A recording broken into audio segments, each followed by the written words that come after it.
Hello and welcome to Find Your Inner Flavor. Today's episode is all about Olivia's Naturals.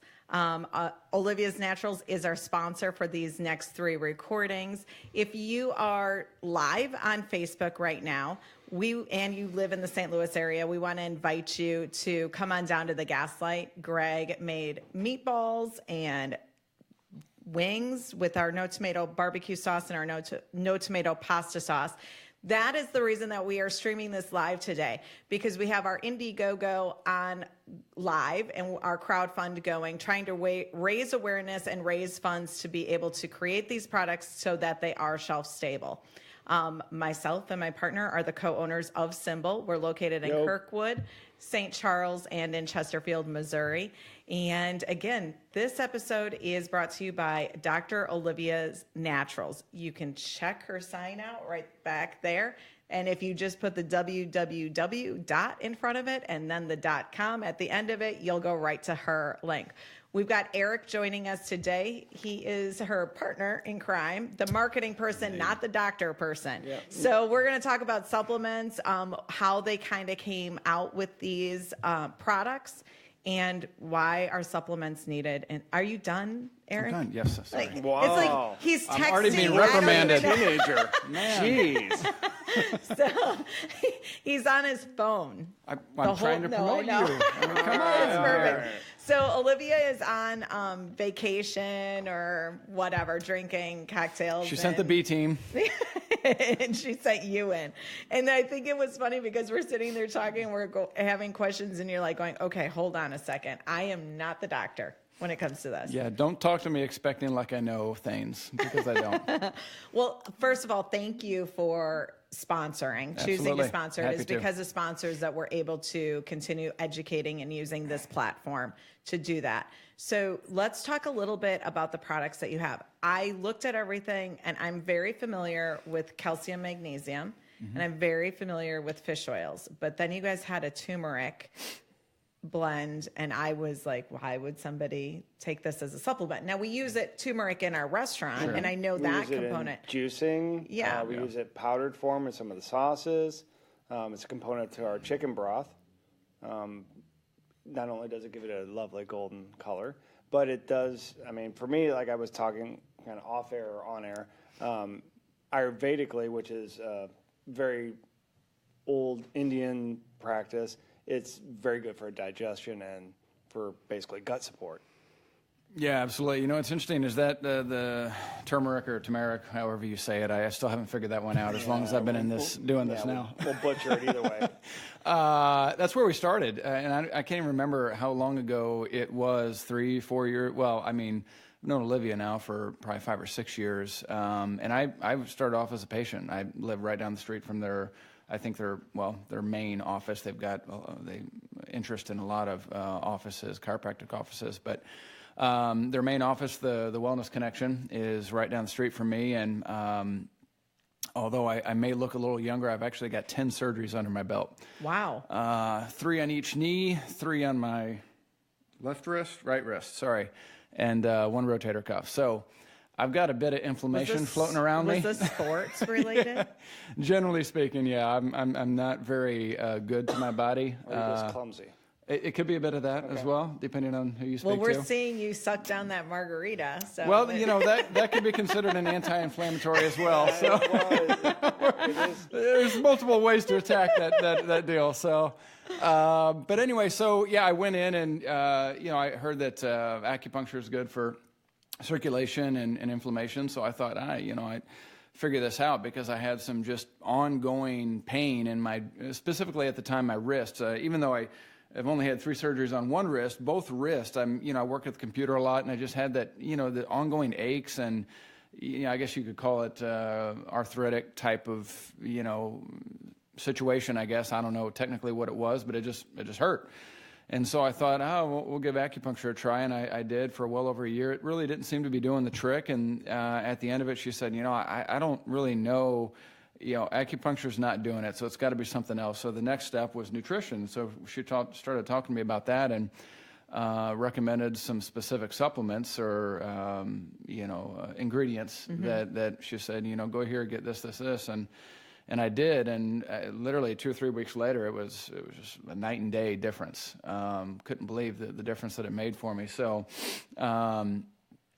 you know, at that point, I was like, wow, I mean, this is incredible. Just one little change of supplementing made for me anyway.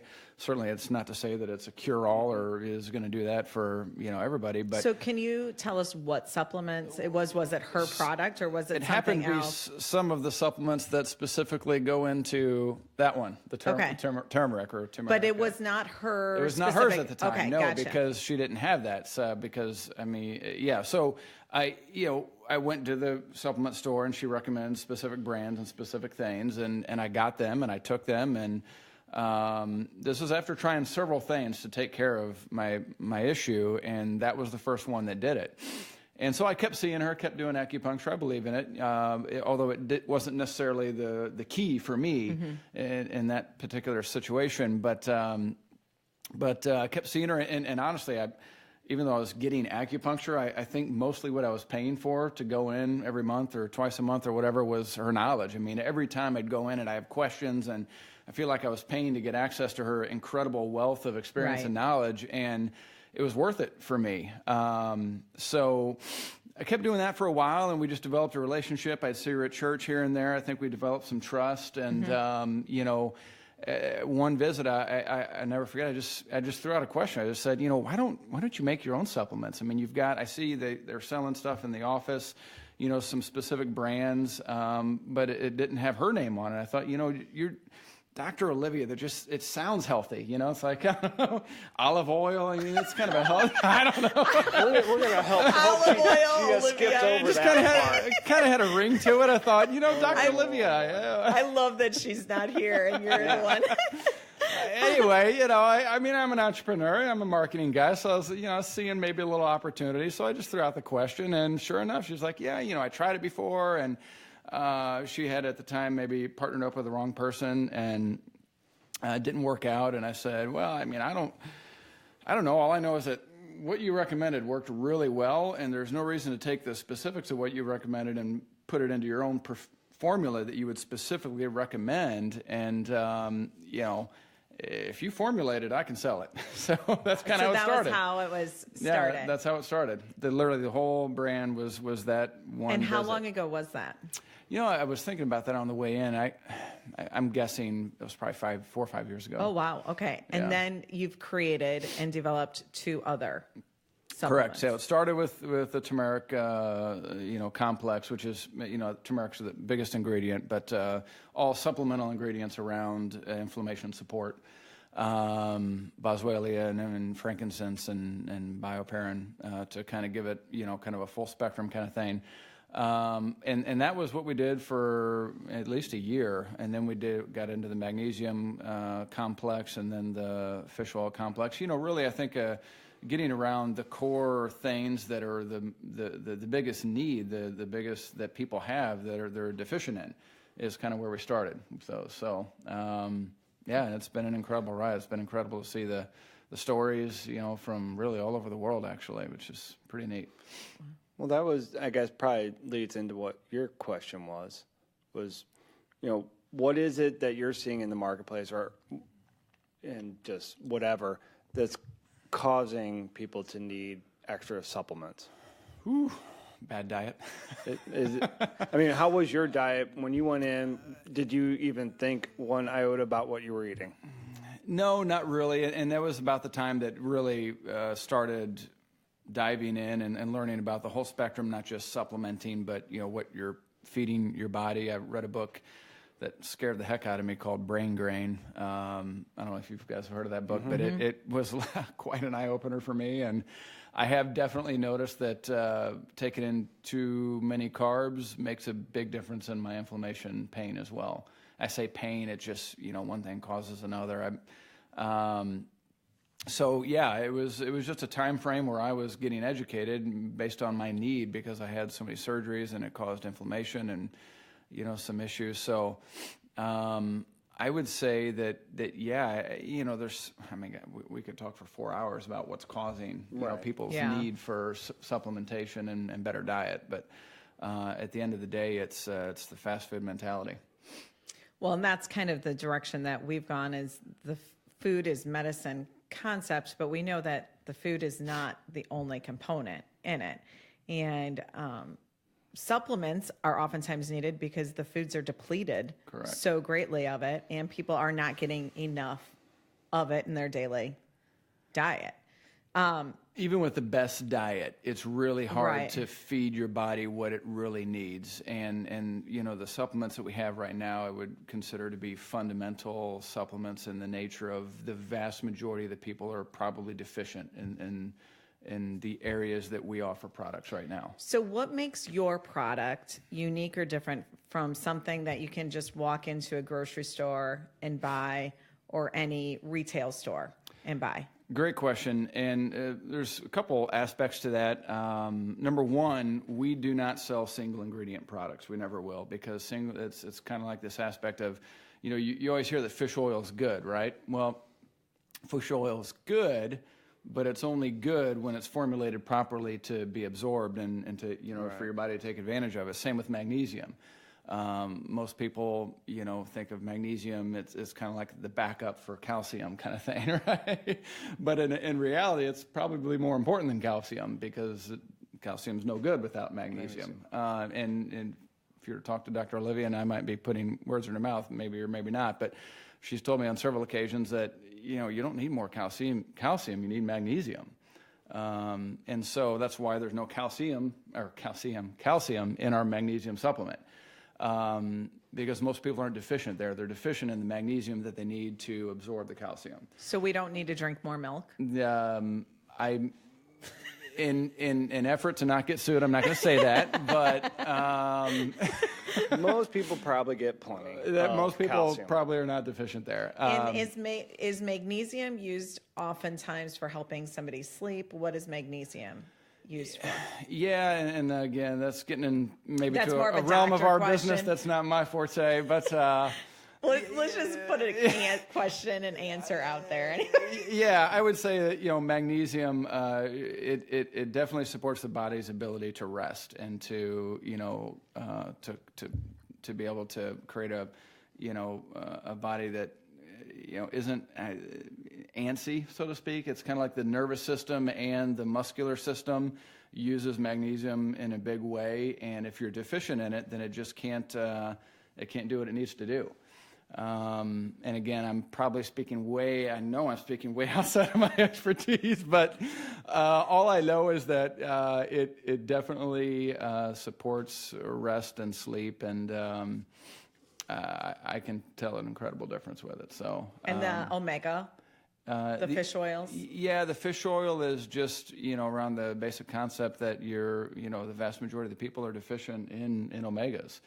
And there's very few ways to get them in the modern diet. So it's just one of those things that, kind of like magnesium, that it's really hard to get without supplementing. But getting back to your question of what makes our products different, it's that, you know, every aspect or every product we have is designed to fulfill a need. It's not designed to sell a specific ingredient, right? There's so many products and companies out there that are essentially just capitalizing upon trends. You know, turmeric is a trend, fish oil is a trend, magnesium is a trend. They're trends because they're needed, but we don't need more, you know, supplements that sell cheap magnesium or cheap fish oil that's, you know, rotten, right? Or turmeric that, you know, doesn't have along with it what your body needs to absorb it. So we sell supplements that have some synergy that, you know, that allow you to take advantage of what it's designed for. In addition, we sell, you know, quality supplements that you go into your average, especially Walmart or, I'm sorry, I'm not going to say that was. You can say it. Okay, so We'll allow you. Well, we had a little brush in with the potential lawsuits. I'm trying to avoid really? those. Oh, well then. So any of your Delete that major, component. yeah. Rewind. No, but the bottom line is it's not about Walmart or any specific, you know, retailer that sells it. It's about brands that are essentially capitalizing on the trends and just stuffing pills full of the cheapest form of whatever XYZ ingredient we're talking about, right? Well, and I'm seeing a lot of similarities between our approach to food and, you know, for us, it's, you said, you know, accommodations that do well. One of the things I know myself and any of the chefs is when we get an order that comes back and there's like hardly any vegetables in it. And it just drives us nuts. Mushrooms and scallions. Mushroom and scallion. Yeah, it's like, what? This is crap. We really have promoted from day one to try and get as many different types of vegetables into the products that we create, because it is not just, oh well, I'm just going to have carrots and now I'm healthy. Well, no, you know, that's just one tiny spectrum of the nutrients that your body needs. You need to be eating a huge selection of things, and Absolutely. and I think it's odd because there was just a report out, because I'm an NPR junkie, about childhood obesity, obesity in general, and how basically they effed up the statistics. There hasn't been any lessening. It's actually gotten worse. And most of it is, they're saying, because of failed food policy of the past, like 20, 30 years. The difference between, don't do fats. Fats are terrible. Go low fat, go high carb, go high protein, this, that. And where they're discovering is that, no, your body needs all of these things. You can't simply eliminate something that you think is a danger. Well, and there's sugar in everything. Sugar everything. in You can't buy anything nowadays, and if and it's not low have, fat, it's high sugar, high salt. Well, even if it has, If it's low sugar, it's high fat, sugar. it's high salt. Everything is a mess. And what you're saying is like the common diet. Yeah, people don't eat variety. No. Especially grocery stores grocery stores are structured to sell you product. They're no different than Walmart or Target or any of those. They are geared to get you to buy stuff. And the stuff that they want you to buy is, honestly, the high market, cheap and easy stuff. Yeah. Well, and it's the marketing that winds up. Well, it's like with our pasta sauce. We want to be able to make it shelf stable, but we want to avoid sodium benzoate and citric acid and other preservatives that stabilize it. So how do we do that? Because we realize that, we can make it refrigerated, but that's going to be prohibitive to get it out there into the larger market. So how do you guys went to the step, I guess, of not just hustling, one thing or the other. You're actually trying to create something that, what you said, synergy? That was a big Scrabble word. But which is very impressive for you. But something that actually isn't just, here, take this. Yeah. Something that actually will promote overall wellness, which I appreciate. I've been in the supplement world for many long time. So do you guys have any other supplements on the forefront? Are you looking at creating or developing any more here? Yeah, Olivia's got a real passion for this is an area outside of my realm, but the whole idea of imbalanced hormones and which I think plays into Hashimoto's quite a bit. Previous topic, but and so we're working on something there. That's probably going to be our next realm of a product launch. And I'm excited about it, but I'm a little nervous because it's probably the area that I know the least about. So, these products, I knew there was what we have now is I knew this was an area of need. Well, and you were a testimonial for Correct. it. You knew it based on experience, so it was easy for you to market it, talk about it, all of this other stuff. Correct. So I get that, yeah. And the hormone issue, we are going to do a series of episodes coming up here in the near future that are geared specifically on hormone. Of that recently. I don't know if it's more education or just something else is out there, but we've seen a lot of that coming through the shops. Well, I think that there has been a lot of it. I think that what's happening now more than anything is people are talking about it, and people are getting diagnosed with it. That was my story in my 20s, was major hormone issues, and I suffered and dealt with it for years, all the way even through up. I probably still have issues with it. I just don't do anything necessarily. Yeah. But your adrenals wind up affecting your hormones. Your lymph nodes affect everything affects your hormones. And we think of only women dealing with hormones, and that's not true. I've had my bad days. Well, and it's not just, we're not talking just PMS. We're talking a balance of hormones. Well, I was go going ahead. to say, Olivia and I talking about a hormone supplement, she was talking about a supplement that actually guys and girls can take equally. Yeah. Because there's, just like a diet, yes, there are some specific things that are, geared towards female versus male, just intrinsically, but there's also some deficiencies there from a hormone standpoint that, one supplement can, take.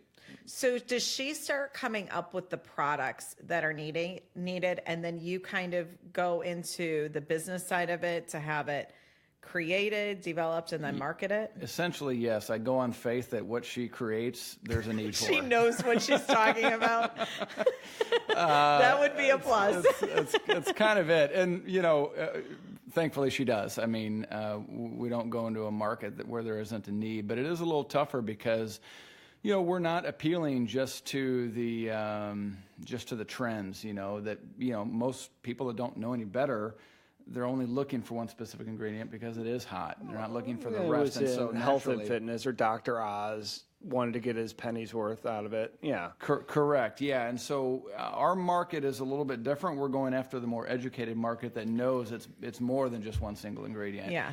And that's a bit more difficult. It's not as profitable, but that's where we operate. Well, I think that's why I love having you guys on as a sponsor and us working more and more with Dr. Olivia and partnering more, is because we take the food approach the same way that they take their wellness approach in their chiropractic office, and obviously their supplement side as well. And I mean, it's very new to me. I didn't.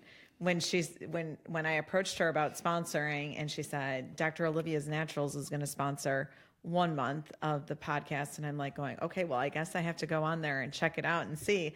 I'm like going, oh, and your prices are not crazy. Like the price points are not. No, they're not. We have average pricing for what I would consider well above average quality product that, you can't get the type of quality that we have at any regular retailer. But we have the regular retailer price. Yeah, and you can go onto your website and order it directly. Correct. And then I also noticed that you can sign up for monthly shipments, or for it to come to you automatically every month, and then you get a discount there as well. Yeah, we've got what we call a VIP club where you can just opt into an email list, and we don't blast you like crazy. You're going to get essentially 1 or 2 emails a month. That's about it, and you get a discount on the products on a regular basis, so you can take care of you and your family at a discount. So do you have any juicy stuff on Dr. Olivia since she's not here? Yeah.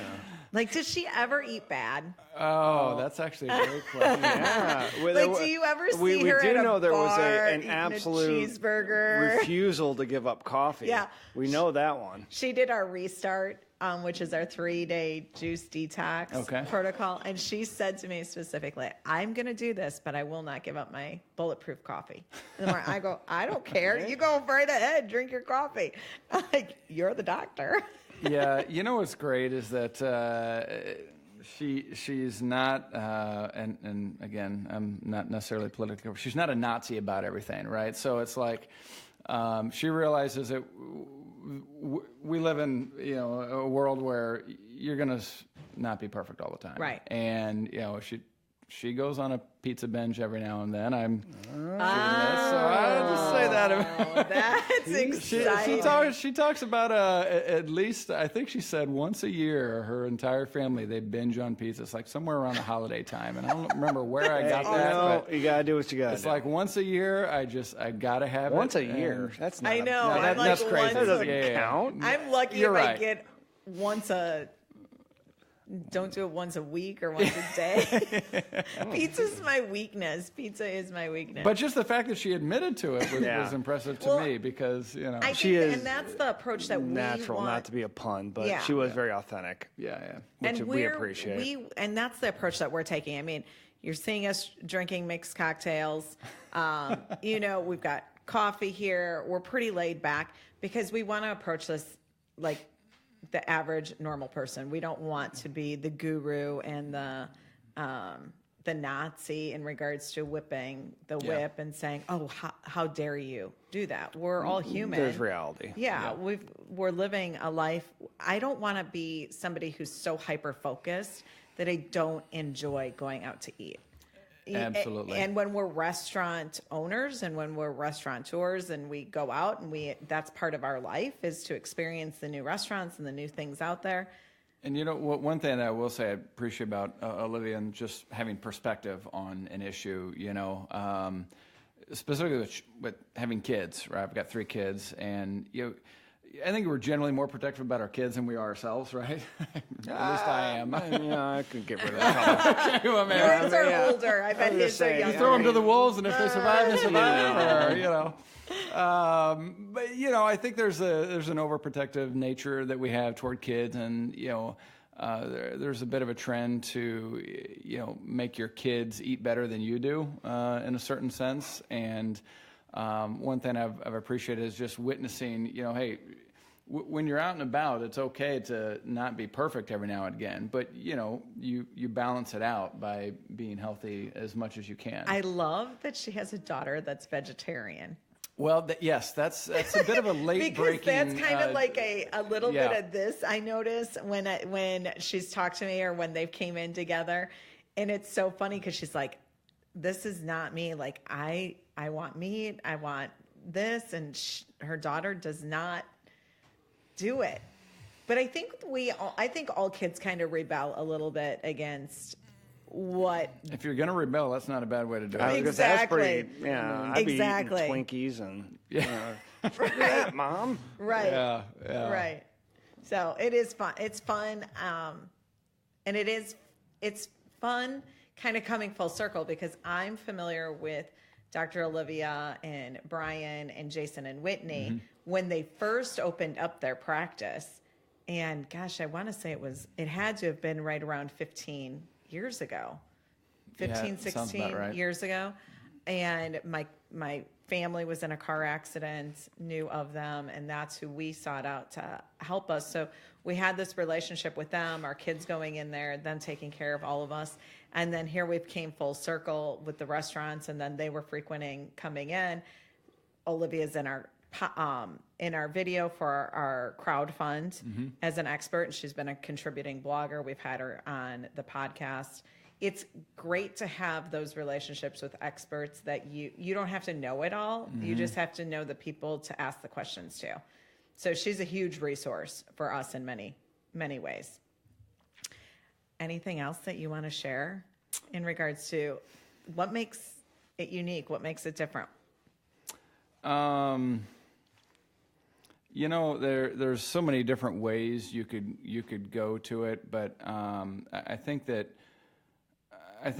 the big thing that I've understood about, just talking specifically about supplements and the whole industry, the market's getting flooded with Me Too products that are just there to make money. I mean, essentially. And the whole where Dr. Olivia Natural started is just an entirely different story. Naturally, I think we're all out there to make, obviously a profit. But this was about bringing her knowledge to the world. I felt like I was getting such an incredible value by visiting her once or twice a month and for acupuncture, but I was getting so much more than that. I just was thinking, gosh, how can we, take your knowledge to the world? And, and I saw the supplement side because that's what made a difference for me. And now that as we've launched our products, we've seen more and more and more people that have come back with feedback that, your products work so much better than, taking specifically like a turmeric. Your turmeric works so much better than all the others. Right. Why? Well, because it's not just turmeric, right? There's kind of a master plan in place there for the whole complex aspect of it's not just one ingredient. And so I would just say that the thing that makes us special, I mean, it's Olivia. It's her knowledge. It's her experience in the industry of supplementation and the research behind it, and the research, not to go beyond my bounds, but the research it's hard for any average person to keep up with. So, Right. Relying on her experience and what you're putting into your body it certainly gives me a degree of confidence that you can't find in any average, supplement that you're going to pick up, on the corner of your closest intersection. So you can go to droliviasnaturals.com to purchase these supplements. Does she also sell it in her location or just online? She does. Yep. Okay, so you can go into her practice also, which is in O'Fallon on Highway K, right there at the intersection of K and N. K and N. Yep. Yeah. So thank you for joining us. Thank you for Absolutely. being the sponsor. We're going to go ahead and wrap this episode of Find Your Inner Flavor up. We want to thank the Gaslight for creating a creative space for us to come in here and record our podcast. Matt with Media Outlaws, who's sitting behind the screen, has us up live on Facebook.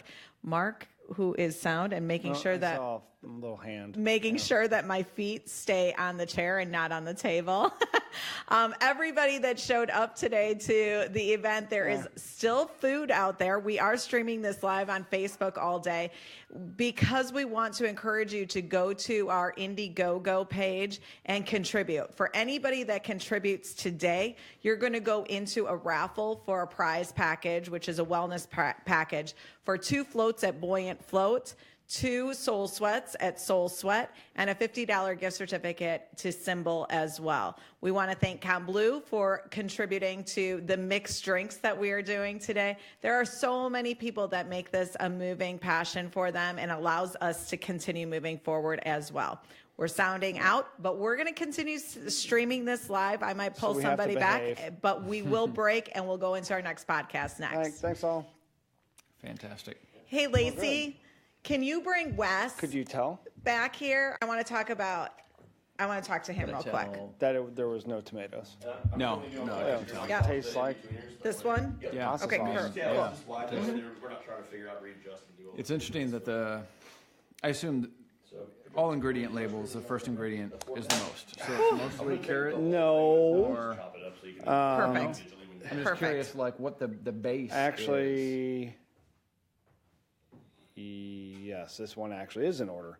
That one actually is in order. Okay. I'm going to pull Wes in By here and weight. talk to It's him. by weight. Hey, So you would have water in there, but actually water Good. would be. so we're still live on this screen right here. Yeah. And I just want, if you guys want to go out there and talk, Whoa. pull Wes in. I'm going to talk to Wes Yeah, just some real of It's the- all yours, my friend. Warmed up. Not that I did any This good is with it, but it's impromptu. yours. Yeah, Yeah, if we can absolutely. keep those up there. It's all And yours. I can make sure that this gets back to yeah, you guys that's as fine. well. Perfect. Yeah, if Olivia's coming in next month, then we're good to go on that. Perfect. Thank you. Absolutely. Well, thank you for Thank having you. me. Thank you. Yes, I won't be back in. So yes, You're I'll good. give you a little hug there before we Thanks. go. All right. Take care. So this is Wesley Hoffman. How's it going? Good. How are you? I know Good. this is why I'm wanting to have some fun with these kind of events, is because it's really just impromptu and I can pull in some of our regular friends that just show up. Yeah, I had no idea I was going to be on here, so. So you're not prepared. But I want to talk about your concert coming up. 'Cause Yeah, it's yeah. this week, isn't it? Thursday evening. It's Thursday, March 22nd at the Pat Connolly Tavern in Dogtown. It's by Turtle Park. Yes. Yeah, you can see it from Highway 40. Yes. And this is your new band, right? Yeah. And this is your own music? Yeah. So this is, my friend Justin, who plays drums in the band, he asked me if I wanted to record some music with him. And it was actually like, I've always kind of had this idea of, I wanted to write all the music. I can play every instrument that I need to but drums, so guitar and bass and sing. And he asked me to record some stuff with him. And then that turned into, oh, hey, we like working together, like, It's fun. co-creating, and like, so let's do a show, and that's what this is. So. Oh, fun. Fun. I'm planning on coming.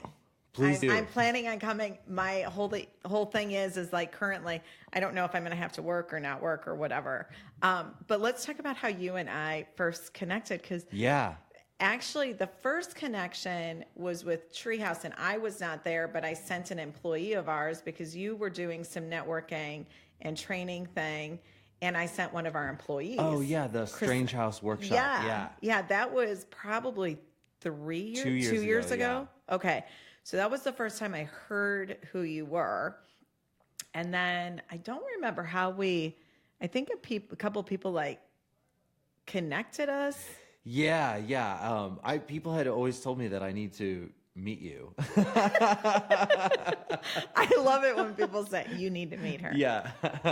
Yeah. And I remember we just, I came out to the Kirkwood location and like we hung out for a little while. I remember there was like had a couple messages in between and everything. And, yeah, I don't remember isn't that weird how that happens? I know, because we met a couple, the first meeting we had, I think we kind of walked away going, okay, there was something there, but I'm not quite sure. Yeah. And then you started diving into the law of attraction. Yeah. I think that's when it kind of came full circle because you were really doing some work in that area. Yeah. So I had been like looking back now, I was probably being pushed your way already. You know what I mean? Uh-huh. Like, but I may have not, I don't know, maybe like hadn't been super like, I like to think about kind of looking for the signs and everything Sure. like that. But then it was probably like, I really started getting more into like law of attraction and the power of just thinking and being positive. And that was, I remember reaching back out to you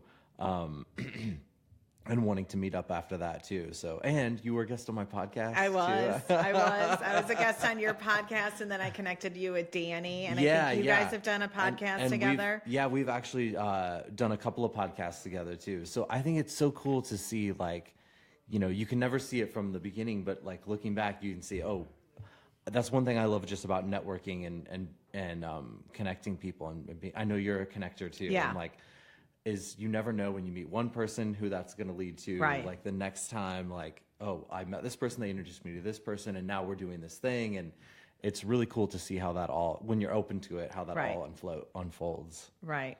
And am I correct in saying this, or did I hear this as a rumor, or are you doing a workshop or a course on law of attraction? I'm not, no. Are you thinking about it? I would like to, Okay. yeah. I would like to do some kind of, just bring people together, kind of similar to Strange House Workshop. Okay. I think it would be really cool to bring together a lot of people. You know, there's a lot of talk about like entrepreneurship and working hard and all of that kind of stuff. And I would like to bring kind of more Shifting of the mindset. Yeah, shifting the mindset, more of like what inspires people, like what really keeps you going. Like, of course, you have to work and you have to work hard, and being an entrepreneur, being self-employed, or really doing anything, you know, Right. being a parent, like, Right. it's hard to, like, we're human beings, and like, we work really hard, you know what I mean? It's really easy to get wrapped up in all that and kind of trying to tap into more of the things that inspire us. And that's really how the music came about too, you know, and like just following those inspirations. Yeah. I guess I kind of want to tap it more into and that's that. kind of what I'm discovering and learning in regards to the crowdfund component when we launched it. It's way more challenging and way more work than I ever thought, and I probably have totally fucked it all up in a lot of ways. However, what I have not done is I was very conscious and aware that this was going to be something more than just the crowdfund, and it's about the law of attraction and manifesting. And it is about that greater vision. It's not about being so hyper focused on the one thing that it is that you're wanting to create. It's about the big vision and how we can sometimes get, skewed or off track because we're so hyper focused on that one thing that we're trying to attract, and we're not seeing that one thing showing up. But the reality is all these other components are moving components that are lining up for the universe to say, no, this is the end goal. Like, this is the big vision. Yeah. But we got to move some of these other things out of the way too. So I've been sharing on Tuesday mornings just my weekly follow-up of, how my journey is kind of going. And it really has nothing to do with the crowdfund. It really has to do with all of these other things that I've became aware of that are showing up easily. Yeah. And that you're not going to see, but you could look at the thing that you think you're creating and go, I'm failing. This doesn't work, all this other stuff. So I think that there's a huge story behind that, and it's kind of unfolding. But that's the work we all do. Yeah, it's been awesome to see your updates. I always like how Facebook tells me whenever you're live and everything. Yeah, it does tell you now. Yeah. Everybody's like, oh, so-and-so is live, so-and-so is live. Yeah. What do you think are some of the biggest things that that you've become aware of since you've started doing this? How, like, my car was stolen 3 years ago. This is probably, that's like one thing that I can talk about, but what I'm starting to become aware of, and I haven't really talked about this openly, I feel like I feel like I'm identifying a law of karma. And based off of patterns and systems and different things that I'm starting, and I've been really hyper aware of it this year. And it's the year of 3, meaning wherever you were 3 years ago in your life, like challenges or diversity or whatever it was, whatever you kind of shifted and moved into place, you're reaping the rewards now. Whether it be negative or whether it be positive, there's a clearing going on for things to happen. So, for instance, my car was stolen 3 years ago, went internationally viral. I remember there being a component where for 2 days I was freaking out because I was on Good Morning America, the Today Show, all of this other stuff. And I remember sending a text message, and some of the people that I sent the text message are actually out there. And I sent the text message and they go, I don't know what's happening. Like, I'm kind of freaking out. And I was thinking of all of the things that were possible, and I got scared, and I'm like going, I don't want to be this public. Like, it was literally like, I don't want to be this public. And I shut it down, and literally it all stopped. Everything stopped. But it'll be 3 years, April 1st. We've got the crowd fund. We really want to bring more awareness to the restaurant and what we're doing with food as medicine and how we're doing it differently. And our marketing person said, why don't we see if we can get your car wrapped? And a company, Vinyl Design, is donating the wrap on my car. Oh, that's like awesome. They donated the wrap on my car. Like, there are so It's like many. a SymBowl wrap? It's going to be a SymBowl wrap with the flower of life. Oh, that's awesome. It'll say Karma Car, because that was how it was tagged in when it went viral. Karma Car, a vehicle for change. And so there are just some really fun moving parts that the people that are showing up, the conversations, the fact that we are doing an event like this, pulling in our doctor's dinners, you move forward and you just start doing things. You know, you go into action mode. I think that's what the crowdfund did more than anything, is it put us into full on action mode. Yeah. You can't stop. You know, and then you reap the rewards when you do that. Yeah, So there's so many other things besides, like, kind of what you were saying, like, besides the crowdfund that are now, like, that you're learning about, that are, like, brought in. Yeah, that's awesome. I like what you said about, I'm trying to think about what I did 3 years ago now. I'm just seeing a pattern with so many different things that it's re-showing back up for multiple people. It's not just me. Like, I'm literally having conversations and going, okay, what happened?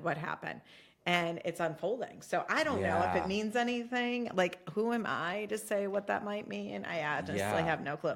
But let's go ahead and wrap this up. I wanted to pull you back, Thank just you say hi, so because much. I'm going to go have some food. I was totally Before we have to unprepared. record again. Thank you. Thank Give me you. a hug. Yeah, this was awesome. Thanks so much. You're welcome. Yeah, this is really cool. I need to come back here sometime. Well, you need to do music in here. Yeah. You need to have us in here to do music. I recorded that, so if you want me to send it to you as an extra bit for your like audio podcast. Thank you. Yeah, that's awesome. Okay, I'm gonna grab some food, and then are you ready, Matt? Yeah, I mean, it's still rolling. Is the next one 4 people or 3? 3. Okay. All right.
Hear that, Lacey? We died.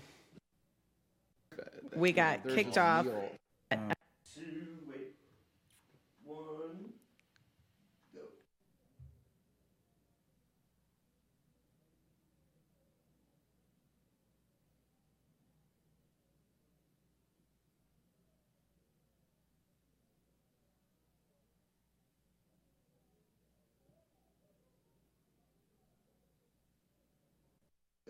Hello and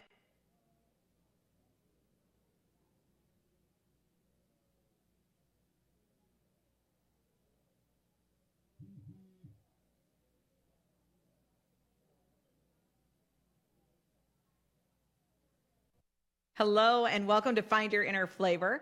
Today's episode. Hello and welcome to Find Your Inner Flavor. Today's episode is all about, because we want to encourage you to go to our Indiegogo page and contribute. For anybody that contributes today, you're going to go into a raffle for a prize package, which is a wellness. Because we want to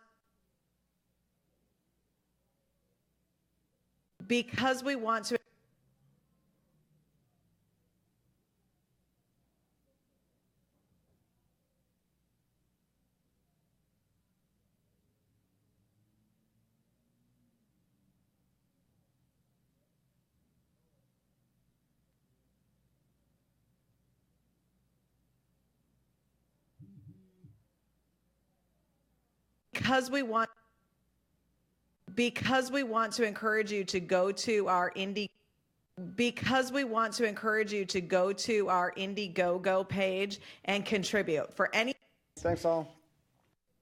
break, and we'll go into our next podcast next. Thanks all.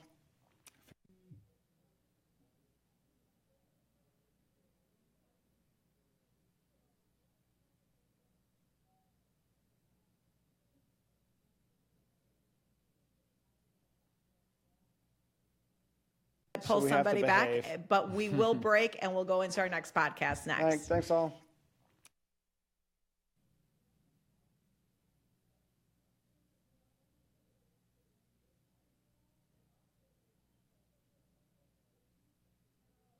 Thanks all.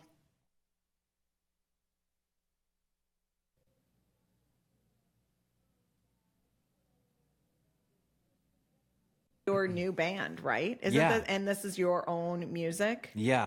with these kind of events. So this is Wesley Hoffman. How's it going? Good. How are you? I know. Good. This is why I'm wanting to. All right. Take care. So this is Wesley.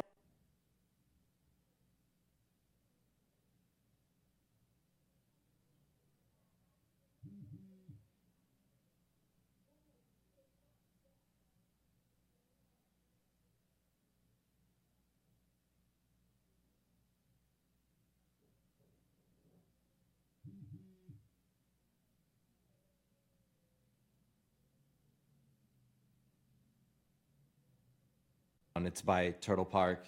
Yes. Yeah, you can see it from Highway 40. Yes. And this is your new band, right? Yeah. And this is your own music? Yeah. Yeah, so this is originally my friend Justin, who plays drums in the band, he asked me if I wanted to record some music with him. And it was actually like, I've always kind of had this idea of entrepreneurship and working hard and all of that kind of stuff. And I would like to bring kind of more Shifting of the mindset. Yeah, shifting the mindset, more of like what inspires people, like what really keeps you. Not about being so hyper different things that I'm starting. And I've been really hyper aware of it this year. And it's the year of 3, meaning wherever you were 3 years ago in your life, like karma love car, that. a vehicle for change. And so there are just some really fun moves. You can't stop, and Yeah. then you reap the rewards when you do that. Yeah, So. there's like brought in. Yeah, that's awesome. I like what you said about. I'm trying to think about what I did 3 years ago now. I'm just seeing a pattern with so many different things that it's re-showing back up for multiple people. It's not just me. Like I'm literally having conversations and going, okay, what happened? And it's unfolding. So I don't know if Yeah. it means anything. Like who? Go now. I'm just seeing a pattern.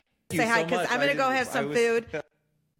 But let's go ahead and wrap this up. I wanted to yeah. pull you back, Thank just you say hi, so because much. I'm going to go have some food. I was totally Before we have to unprepared. record again.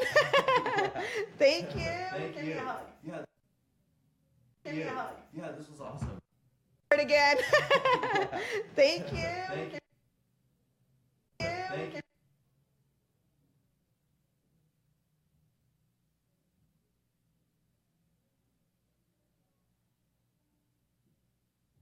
Some food. Thank you.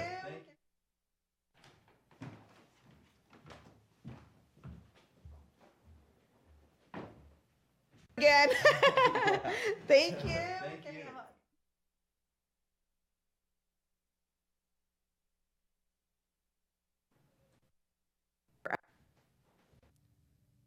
Like, my car was stolen 3. Really cool to see how that all, when you're open to it, how that Right. all unfloat. Some food. I was totally Before we have to unprepared. record again. Thank you. Thank Give me you. a hug.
Yeah. Changed it to, oh, it's nice and warm in here too. Yeah, it is a little chillier out. Do I sit here? You're going to sit in the middle. Here? Middle? Okay. Or I guess I could stand. Well, you can, or you can sit, whichever you prefer. I almost always stand Okay, you're fine. because I stand at work. Perfect. Now I have chicken in my teeth. I have chicken between my teeth. Oh, I'm sitting between you two. Ooh. Thanks.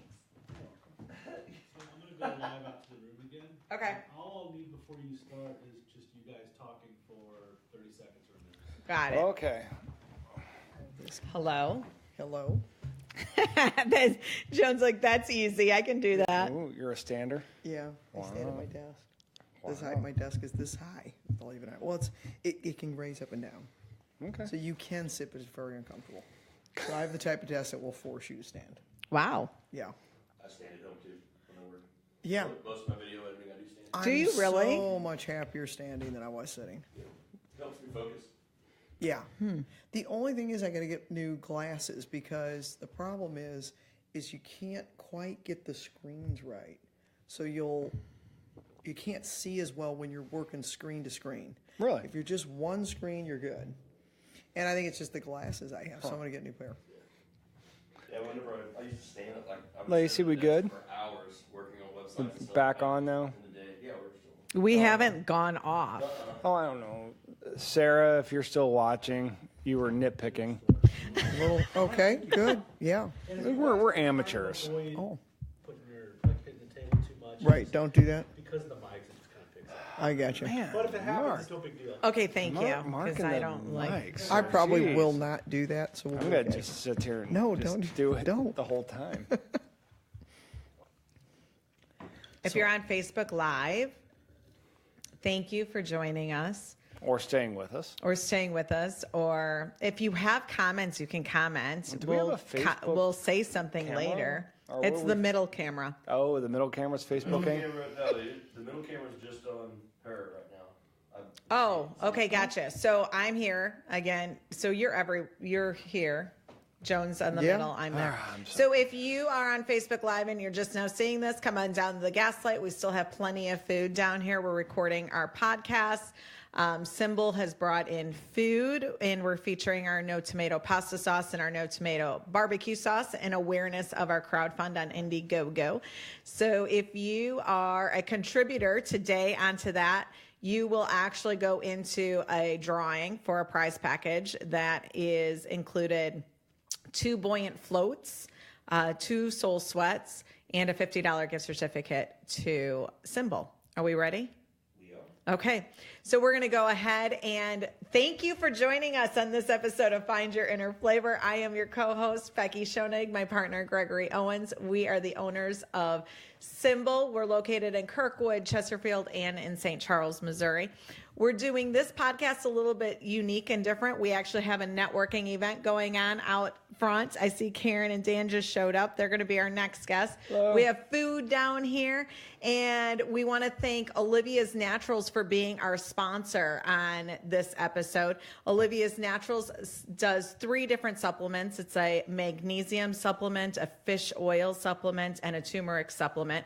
You can go to oliviasnaturals.com, and if you joined us on the previous podcast, that was Eric, one of the co-owners of that, and he talked all about those 3 products. So joining us now is Joan, the owner of Ole Thyme Produce.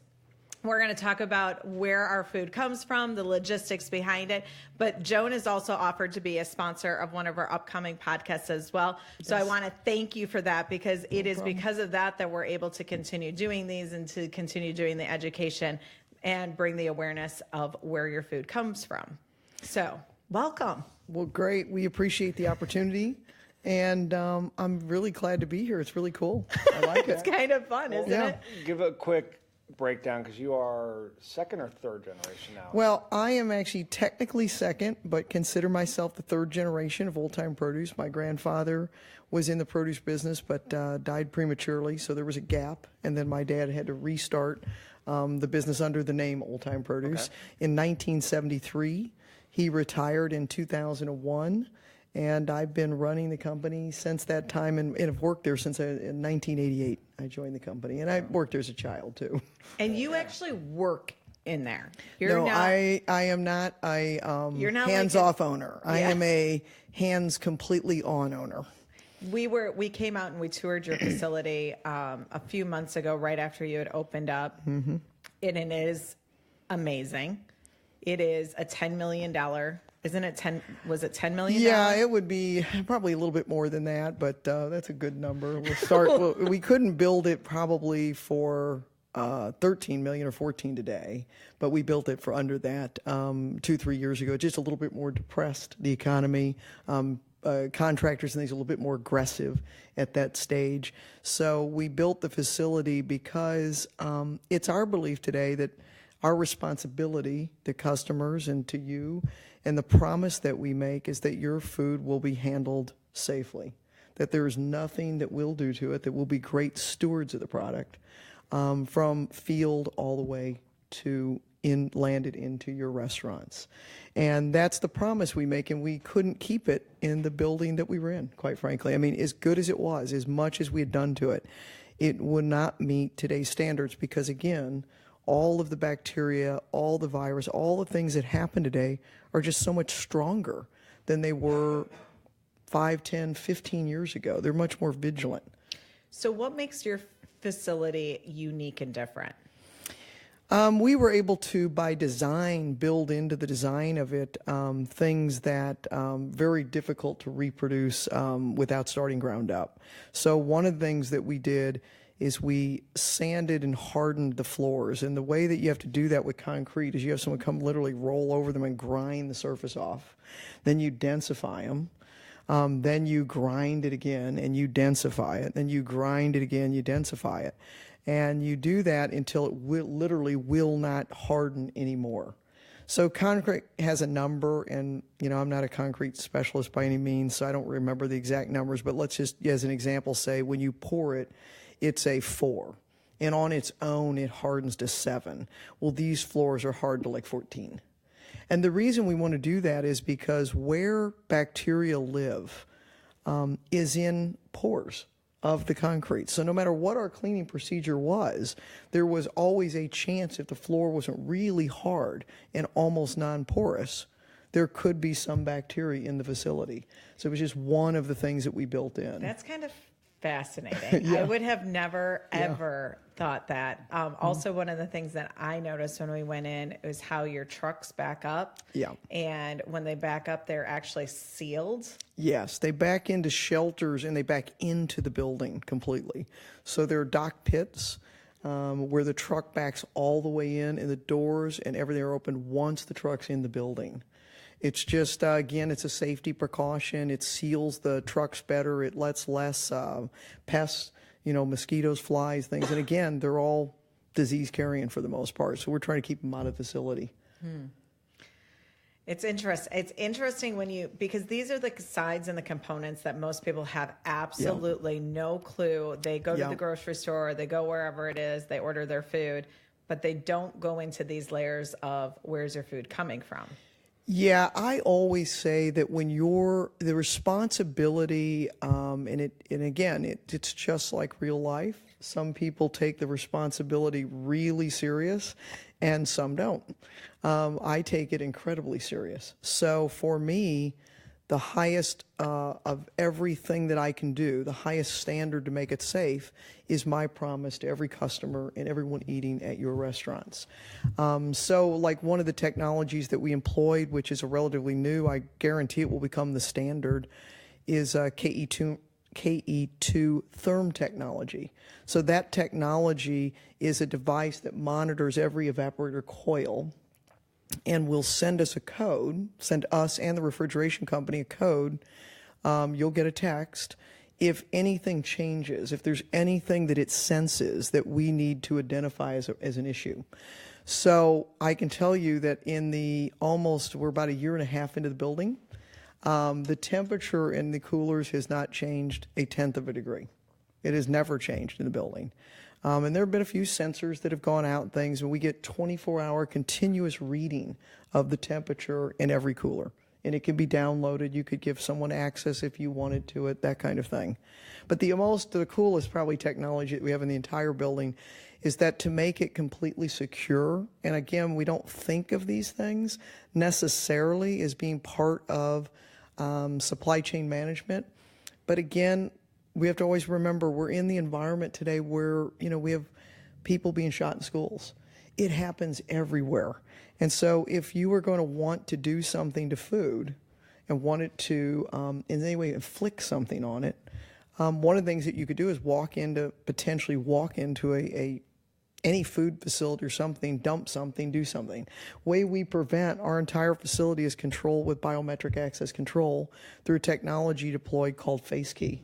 And it is really cool technology. So that's how we manage everyone coming through our facility.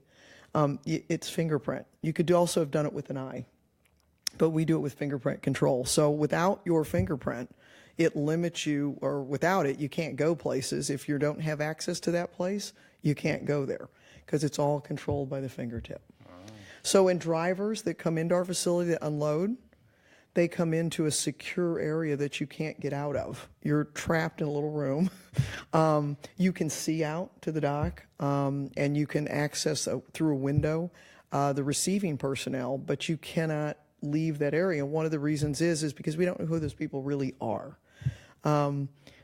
We think we know them, but again, we don't know them all. I mean, there's just no way to. So we keep them away from the food. Somewhat creepy. I know. Appreciate it. I know. But again, it's built for yeah. today's environment. Well, and that sounds like the food adultery, and we haven't heard of anything in a while. I remember. That's I can right. remember growing up. There were, wasn't it Tylenol? Well, the or Tylenol something? The Tylenol scare, was a big one. yes. And yeah, Going trick-or-treating. Yeah, with the things candy, in the yeah. candy, and But then you have to take it to you're get an absolutely X-ray. right. I mean, Yeah. and there are anecdotal stories in the food business of, disgruntled employees getting That's right. back into facilities. Yep. But yeah, on your end, a supply chain, because I'm assuming you probably supply some hospitals. We do. Schools. Nursing homes. Yep. Absolutely. I A mean, lot you of could compromised make immune. A huge. Yeah. Yeah. I mean, not giving anybody any grandiose ideas or anything, but No. and the problem is, especially with like foodborne illness, it's not like it just shows up immediately. No, there's It's a lot of very- delay. There's a lag time and delay, and then of course you've had 4 or 5 meals in between. Who knows what it was that Yep. occurred? So really, we get inspected every 6 months or more frequently. What about you guys? Do you get? Well, you just we went through one, didn't you? Yes, we our facility, and this is a global food safety initiative. Underneath that, there are various types of inspections. We get SQF. SQF is Safe Quality Food Inspection. It's a 2-day inspection. There are 300 standards. It covers everything from food defense, which would be like an accidental, so things that we could accidentally do, and largely we're controlling things that we can do to food by prevention, by separation, and then also by sanitation. So those are the 3 big primary. Then you have food security, which is all of the things I've already talked to you about, which creeped out Becky. Sorry. No, it didn't. It so- didn't creep me out. I know. It is I know. It's the reality in the world in which we Yeah. live in. It's scary. You have to go to those. Yeah, you because know. remember too that food is in the industry that we're in, because you all principally 7-day-a-week industry, so we are too. Yeah. But we're also a night industry. Right. So our operations is primarily from 5 o'clock at night till 5 in the morning. So we are operating during the day, but in a different sense, we're delivering and we're basically preparing, we're receiving and preparing for the next night, for that night at 5 o'clock. Our day really begins at 5 o'clock at night. So that starts the new cycle. Gotcha.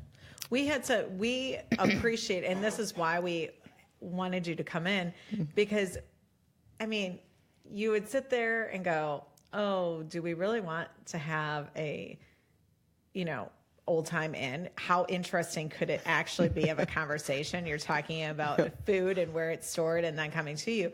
But when you guys came in, you and Katie came in for lunch that day, and we started conversations, we were like going, well, there are some fascinating components to this. Yeah. I don't think I think everybody takes it for granted how food gets here. Yeah, it's a and then how different- it gets into your home It's a at the different end. side part of our whole food philosophy that, we do the whole food cooking, the food is medicine. But then there's this whole other part of this industry that is being impacted by, weather, by temperature change, by, now we're getting into, breaking up different trade organizations. realigning where our food's coming from, growing restrictions on transportation, lack of employment. Employment is great. It's 3% or whatever. That's almost dangerously low. Yeah. There's not. The whole supply chain side and what's available and when it's available, where it's coming from, how it's getting there. And anytime things become complicated, there's always bad actors who will take advantage of situations. Yeah, the supply chain is complex, and you're exactly right. Most of us just take it for granted. We live in a country of plentiful, of bounty. And so we don't assume that there's a shortage or any lack thereof. Or if we went to the store and saw empty shelves, we would think, what happened? I mean, or did we suddenly land in some third world nation? The reality is, though, that there is a great deal of pressure today on the food supply system. The whole system's under pressure. It starts with labor. We've had, 2 years at least or more of immigration control talk, wall talk, those kinds of talks. The reality is the vast majority of our food is picked by people who are that come here specifically to do that work. We do not have a reservoir of Americans ready and willing to do that work. And it really isn't about price per hour. It is about conditions of that work. I mean, the reality is we are such a successful nation, we don't have to work that hard to make a living. And the reality is that living in this nation isn't the best maybe use of your time or your energies. You can be paid better doing something else. So, and you can't live that well in this country. So but yet you can come here, work for maybe 5-6 months if you're from Mexico as an example, make a living that will sustain you and your family. Right. So again, it's about sustainability. Yeah. And I talk frequently about how my philosophy is to run my own company, and I believe it is sustainability is the number one word that drives me. It's I want to build a company that sustains my employees, my customers, and the chain, everyone involved in the chain. We're very fair about the people who deliver to us. We're very fair about the customers that we serve, and very fair about our employees and how we treat them and the benefits that they have. Because it has to be sustainable for all of us, or we're going to see issues. Right. And we will see issues. We're suffering a great freight problem right now. We have not had influx into that industry. 97% of produce is hauled on trucks. So there are fewer truck drivers. There is a great deal more regulation. There's electronic log data that has come into play that it'll be fully enforceable, I think, in 18 days. There's just great pressures. There's great cost pressures. And in other countries, they eat a lot more local and seasonally than we do. They eat what they produce in those countries, and they eat seasonally. We're not used to that. We want asparagus in January. Right. And You're fascinating to listen to. And I'm not going to, I sit there and I go, just how you communicate it brings you more conscious and more in alignment with why we love working with Ole Thyme Produce. And it's been an interesting journey because we once a year we go through our checks and balances with who it is, who our suppliers are, and Greg's always very honest and open with them. I want everybody to make money. Yep. This isn't about trying to gouge anybody, but be honest and be fair. And if we just want that kind of communication. We want that kind of relationship. And that's what we have with you guys. That's why we've gone, okay, we'll work with you, but these products are not leaving from where we get them from because it's not just about pricing. It's about the integrity and how you run your company. It's about every single chain going down and why you choose to do it. And I think that the more and more conscious business owners can be, we're all working together to support each other. That's how it all winds up working. You were going to say.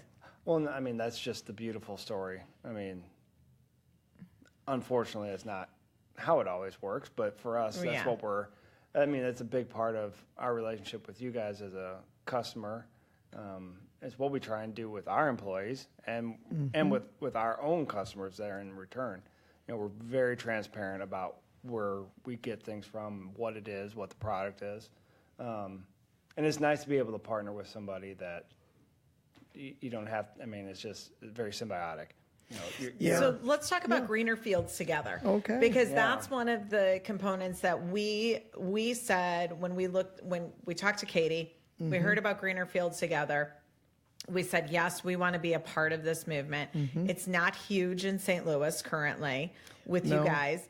And I think it is more on that educational component of we bring in some products directly from the farmers, but we see the farmers bringing the products to us and we're going, why are you doing this when what you're good at is growing?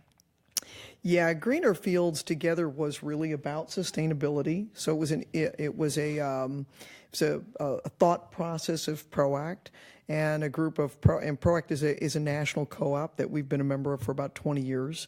And the thought process was, how can we take the concept of sustainability again and take it to local farms and ensure sort of the safety of that product and the efficiency of the movement to that product in the supply chain so that farmers could really just farm and then had a marketplace for their products with a level of food safety guarantee to the end user.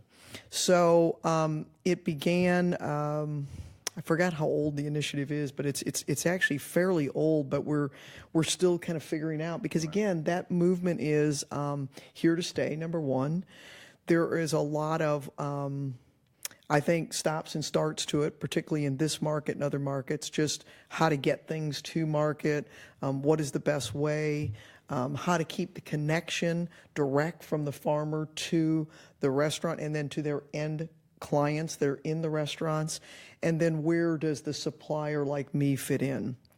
And so what we really believe is that the supplier like us fits in by, number one, supporting them financially with a stipend to cover their food safety audits. So that gets us to, we're supplying safe product to, again, compromised immune, all kinds of things. Secondly, we have a grants program every year that farms can apply for that's gotten a huge amount in the last 2 years. We just gave out our second round of grants. I think you can get as much as, the highest one might be, boy, I wish I had a Greener Fields expert here, but I think it's 10 or 30,000, but there's a bunch of them. So we've had some local farmers. We had 1 or 2 local farmers win in the past. And so it's how to support that movement. So every part of every case a portion of it goes to that grant program, and we pay for the audits as a company, as a large co-op. So it's letting them bring products to market efficiently, not increasing the carbon footprint, and then ensuring that food safety component, because again, it is an expensive program to audit. Wow. For us, auditing is about a $20,000 proposition annually. Well, and I think what probably the public and most people don't understand is it would take one incident of something random and they would be gone. They would, the lawsuits would just start piling up. And you see it all over the place, and I don't want to say all over the place, but it happened. We're dealing with natural product that's correct in all sorts of environments. So countless different hands. Probably, a tomato picked, 50 hands at least touched that tomato. It's a complicated supply chain with a lot of steps. Yeah. And that can lead to both false positives. Several years back, and this is probably before the inauguration of your restaurant, we had a situation where tomatoes were implemented in a product, a Pico de Gallo product, that went to hospitals here. So you can imagine the height of the white hot spotlight that was on that. They nearly put out the tomato growers out of business. And I'm talking nationwide. There was like a halt on tomatoes. People were throwing away hundreds and thousands of pounds. It turned out to be a completely different product. Yeah. It was pepper. It was the jalapenos, wasn't it? Yeah, it was a jalapeno. I actually do Yeah. remember this. And so again, it heightens the sense of uncertainty and how quick things take off today because of the media and because things go viral very quickly because news travels at the speed of light, that you can't be safe enough. And we underestimate it, but I don't. For a small farmer, though, Yeah. we just know because we deal with them, they don't have $20,000, and for them it's not that much. But Right. even $3,000-$4,000. That's right. I mean, just for like our customers, someone listening, what if you had to every year spend $3,000 or $4,000? That's correct. Just to live in your house, over and above your taxes, which obviously, but just to be certified, you couldn't do it, or it would be a huge burden. You had to come through and have a home inspection Yeah, every you have to have single a year. That's home right. inspection. Home inspection. Every year, and then of course, and if something comes up, you have to fix it. That's correct. It's so one of the things about being certified, and one of the things about the farmers is that you do have to fix anything that comes Right. up. So you can't. If you had 3 minors as an example, you will have 0 when your certification comes. It is very similar with them, but it's also a counseling type relationship. We're trying to build the food safety over a long period of time by paying for these audits over a long period of time to help people adjust to that, to build it in. Again, as Americans, we have a very low cost of food. We don't believe that, but we do. Oh, we go deep in this one. Open this bag of worms. And so one of the things that we're hoping to do, but we also have a very efficient system. So in certain methods, but we are, by the local movement in general, creates inefficiencies that we're trying to help control that cost by, again, taking all that extra transportation cost and things and storage. We've partnered with farms in the past, like to buy boxes for them in bulk. And then to sell them to them in small quantities, those kinds of things. Well, See, that's the kind of partnership we It's do. also the same reason huge. that Charlie is out there with Charlie Sprouts. And one of the reasons that we love working with her is because she's created a product that we like to use, but she does in-home growing.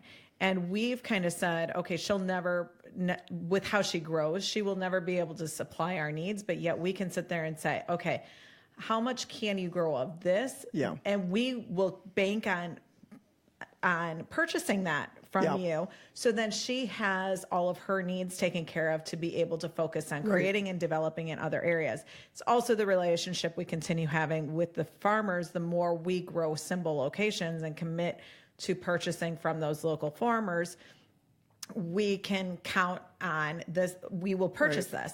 And that's why we feel like this is such a huge win with bringing Greener Fields together into play, is because the farmers aren't even aware oftentimes. They're oftentimes looking at it going, this is going to take profits out of my family's home. Or unfortunately, they're used to the old school way of basically being very skeptical because somebody's out to screw them. Yeah, and I think that, again, I always say this about employees, and I say it about the whole past. Every industry is littered with things that happen that you wish had never happened. Right. I say every employee comes and someone's already, made them skeptics.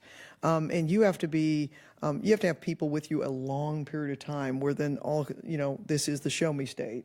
And so, someone's with me 20 years, they go, oh, okay, she really is. Whoa. She came through the last 29 times.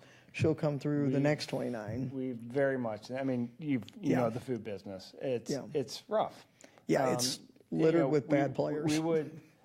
We would much rather have a newbie who totally had zero experience at this point, because there's so much bad baggage. And it is hard. I mean, we from our 6 years ago, from the get-go, I wanted out of the industry because I was just drained. I was tired of the negativity, I guess. And when we opened, that we weren't going to be that way. We were going to be different. And we've had people that have come to work, and sometimes they don't believe. It sounds too good to be true, or they won't change the way that They have bad habits. they have that bad just can't habits and break. they can't break it. Well, the interesting thing is, I'd spend a little bit of my time giving back to help women in the food industry in particular. I'm a woman. Yeah. Partial No offense. woman. No offense. So one of the things that I talk about is I talk about belief. And it's funny because I've always said this: you have to have people believe in you. And many times when you're a woman, you don't have instant credibility. Don't ask me why, you just don't. Especially Still an old boy school. Yeah, exactly. Yeah. Yeah. And so, but with people, you're going to need those people, because along the way, no matter how much you believe in yourself, things will happen that didn't go the way you thought they were going to, or whatever. You need those people to encourage you, so that when you're a little doubt creeps into your mind about what you can accomplish, they help you. They pick you up again, and then you keep moving down the road. Because you got to believe in yourself, but you have to have other people believe in you. And you're exactly right. I could take employees, and it'd be cruel to bring some of them onto the show sometime. Katie, maybe. Yeah. But that have been there. She's terrified I of the know, camera. that have been there a long period of time. And it's interesting what they'll say about they see the vision, and you don't really know if they're going to get it. Right. You're just getting up every day and doing everything you can. You don't really know if they get it. It kind of matters to you, but you got to kind of keep going. Right. But interestingly, you talk to them and they're like, "Oh, wow, I get it." I think Somewhere. a lot of it has to do with you are vested in working in there. You are a part of their community. You are a part of their culture. And when it's no different than us. I mean, we're short staffed. We're down for 4 members, for 4 full-time members. So we are in the kitchens. We're in there working. We're in there doing dishes. And it's not that we don't ever do that. Oftentimes we show up and we just do that for 15 or 20 minutes as we're making rounds. But they see you participating. I They see did you as a petition part that of we it. save tips and bought Roombas for all the kids. I don't want to sweep anymore. So I didn't get a whole lot of feedback on that one. I think they want to keep their tips. I thought it would be great. Every place has its own little robot. But, no. Well, we always, I wish robots could, pull the orders, because they wouldn't mind working in the cold. That's one. That's It is pretty cold in there. I say all the time to all our employees that work during the day, I say, you need to celebrate the night, guys. Because cold there, rooms, I said, it wouldn't hurt you to bring them dinner some nights or whatever. I said, because I'll tell you something, you got to have a lot of respect for someone that gets up at probably 3:30 in the afternoon. They get to work at 5. They're working in a cold environment all night long, and they're pulling 1,000 packages a night. That's a lot of work, Yeah. and it's cold. Yeah. You And guys it's at need like night. hot tubs and saunas Yeah. in there. Or That would soul make sweat. Yeah, like a soul nice sweat. little infrared sauna in the break room. I'm sure, it's totally yeah, fine. exactly. So, do you have anything in the forefront? Anything that you're working on that's unique, different, that you're... Well, one of the things that we're working on, and it's not, I wish it were a new idea. We thought it was our own proprietary idea. And of course, I'm reading a produce magazine one day and went, oh, they're already doing that now. Isn't that? Wow. Yeah. So we're producing a little box, and it looks kind of wooden, only it isn't. It's cardboard. And in that box, what we'll be supplying is to restaurants like what we call a seasonal market box. So it introduces you to, say, like if we carried this product. Okay, we could put this in the box. yes, we love the way you're talking right now. See what I'm saying? So it has some joint properties, some synergy properties.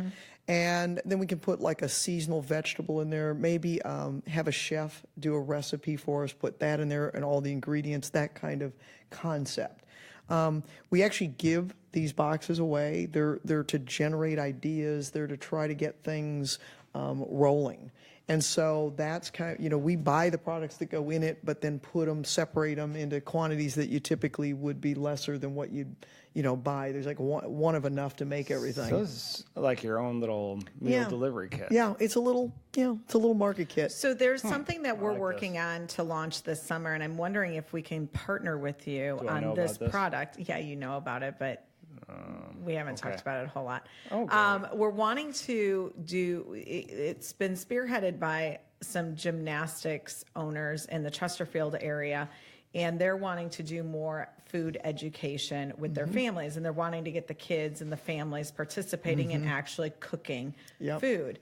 And so what we're looking at doing is putting out a summer program that will take the families and the kids on a journey of food in regards to going out and touring a garden, growing a garden in their backyard, creating a recipe book, cooking with these specific ingredients.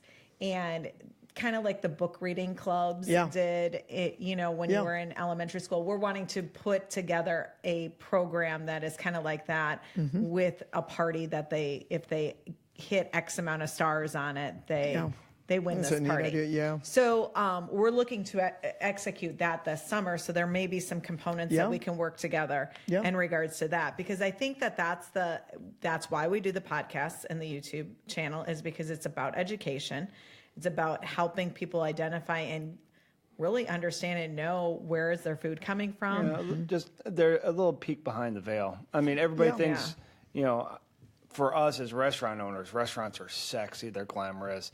They're a lot of work. Well, I know. But the perception is, it's so whatever. Yeah, but it's a lot of work, and there's a lot of stuff that, there's a reason people go out to eat, because they don't want to do their dishes. They don't want to cook. They don't want to chop. They don't want to do that. Well, why do you think it's suddenly because I'm doing it for you? It's wonderful. I mean, no, it's a lot of work. And then there's the whole ordering and the logistics side of it, because we're not in a position to say, oh no, we're out of this and this and this and this because we just got we didn't get enough in, or it came late. We have to constantly have product in. We have to have reliable sources. It's a lot more, and kind of what you were talking about, and then the quantities.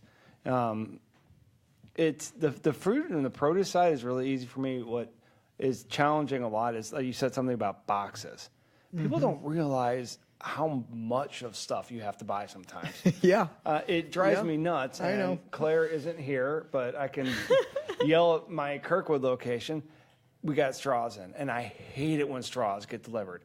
For some stupid reason, straws come in a 70 package case. So we have it's like 30,000 straws or something. I keep seeing the no straw movement, and I want to see how we can do it. Hey, that's actually going on. Kind of Yeah, the it devil. is. It's actually going on. I worked at the zoo once upon a time, and they have no straws. No obviously. straws, And I was like, can we pull this one off and get rid of these damn straws? Because how long is this case of straws going to sit there on the shelf? Yeah, one of the things that we do, and that is exactly right. That's what the concept was with the boxes for farms. That we would buy them. We have a giant warehouse. We'd store them. If you want me to, I'll store the straws, and I'll break them into tiny boxes and bring them to you. When we get our sauces co-packed and we need a facility, that's when we might be. Well, we might have to pick the sauces up for you, and that's fine. We can do that. Well, and that's one of the things that so our sauces are one thing. Trying to find the co-packer to facilitate the product from whole food ingredient. I will say that was also a nice little tie-in, finding out that you really. That was kind of cool. Well, so one of the things, I guess, if I had to say what business am I in, I mean, I certainly am in the business of supplying whole, fresh foods. But I think what the business that we're really in is providing those solutions, those connections for clients. How do we make something happen? And we had, like I think I talked to you guys about how we had a client come to us and they needed a fresh protein. It was specifically chicken. They needed a solution, and they needed multiple days delivery. And I got into the fresh chicken business because of that. I'm not in the fresh chicken business per se. I mean, I might be, but I certainly am for this group of clients because that's what they needed. So we try to find all of those things that are painful. And there is a lot of painful things when you're trying to supply a restaurant with everything they need. And so where can we help them?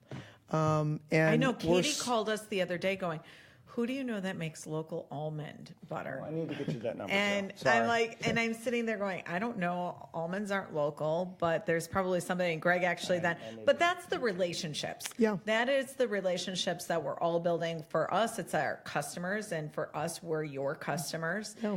And there's a lot of these components that nobody understands or gets that's in the, how does your product get from point A to point B? And then even how does it get packaged? You know, what are all of those moving components to having that done? Yes, how can we help you be successful? We completely get, like as an example, fill rates, always having product. I mean, people don't take things off and on their menus generally. They're there. Right. So they have to be supplied, even if it's seasonally or whatever it is. You can't go into your place and, well, we don't have zucchini noodles today. The zucchini just didn't arrive. I mean, that doesn't work. Right. Gee, yeah, my chefy part would love to just say, no. Yeah, I know. I know. Don't have it. But our job is to make sure that clients come there and they are completely happy. They're over the top. So whatever part we have to do, whatever it is, whether it's supply the straws or go get the sauce or whatever, that's the business that we're actually in, is making customers successful. As we feel that your success will ultimately be our success. And that's what we're banking on. I think with that, we're going to go ahead and wrap this episode up. Joan, thank you for joining us on this episode of Find Your Inner Flavor. I think this was one of the most... Well, hopefully everybody has a little glimpse into enough to start maybe asking some questions about where and how their food is gotten, you know, where they get it from, how it's handled, and just what it does take to make sure it's safe. Yeah. Yeah. Well, you know, I always tell people I could especially talk for days about, because this is like my baby. And but I appreciate the opportunity. And I'd love to have you and Tessa Greenspan in here. Oh my goodness, together that'd be one great. time. Yeah. I think that would be It might be a girls only. That's right. That's A girls only We're episode. going to take your mic. I was going to say, So we want to thank you for joining us. It is awesome and amazing to look out here and see all of the people that have joined us today at the Gaslight. This episode, or these podcast recordings, we're doing a little bit unique and different. We're actually doing some connecting and networking out there while they're having some drinks, thanks to Blue Kombucha. We've brought in food from SymBowl, featuring our no tomato pasta sauce and our no tomato barbecue sauce. You can go and participate in our crowdfund on Indiegogo under Find Your Inner Flavor. We encourage you to. We ask you to. It is extremely important that we get these autoimmune protocol products out, not just to the St. Louis market, but to everybody. And that is one of the moving pieces in all of this. And it's because of support in our community that we're able to continue doing that and moving forward. We want to thank the Gaslight for creating a creative space for us to come in and do these recordings. Matt with Media Outlaws, who is back there behind the computer, making sure that we're streaming live and also getting recorded. Mark, who makes sure that we're trying to be quiet, and we're probably not being all that. There was some hand thumping on the table. I know. A little irritated about it. I know. And thank you for everybody that is out there right now at the Gaslight participating. And if you're watching this live, you still have time. We're going to do another recording because we've got Thinky, Liv, Dan, and Karen here up next. Thanks again, and we'll see you the next time. Off record, That but was still perfect. live. That was amazing. Let me get a I wish- picture. She's going to make me a star. Well, I wish No, people you'll did make us a understand star. more of what it takes. I think, oh, it just materializes all pretty. What did you do? What did you do back I don't know, my camera. Any photo? Can you please? I don't know why my... Oh, there it is. I got it. But now you're casting shadows with your hands. I know. Yeah, I mean, it's fresh foods. But I think with the big, What are all of those moving components to having that done? yes, how can Everybody that is out there right now at the Gaslight participating, and if you're watching this up next, thanks again, and we'll see you the Cheers, next all. time. But you would be amazed at how many people just get a price sheet and sell by from the cheapest guy. Really? It is. If you're watching this live, you still have time. We're going to do another recording because we've got Thinky, Liv, Dan, and Karen here up next. Thanks again, and we'll see you the Cheers, next all. time. Thanks again, and we'll see you the Cheers, next all. time. Just Greg and I on this side, because for the for website. Sarah, because Sarah's probably Yeah. still watching. What are we supposed to be doing? We just need to be. Yeah, because that window. Yeah, for Gaslight participating. And if you're watching this live, you still have time. We're going to do another time. I like it. This is my glamour shot photo. I need a ring. You need to like look, a big ring, and then like we have like ghost you, a tight shot, Yeah, that'd be great. and then maybe have it printed on the. We'll see you Cheers, the next all. time. You were afraid? No, Katie. Katie? Oh, she Katie it. I know. hates the camera. Katie's a sissy. Katie hates. She freaked out. She was like, no, I can't do the podcast. I know. They wanted me to be, I'd be on a panel on Thursday. Do you want some of her? For like the conventions and stuff This like one, that. yeah. They were talking about St. Louis and the food. Oh, we can. And they wanted Tom to do it. And he No, said this is good. So they made me do it. And I'm like, If you just have her sign back there, that's good. Yeah.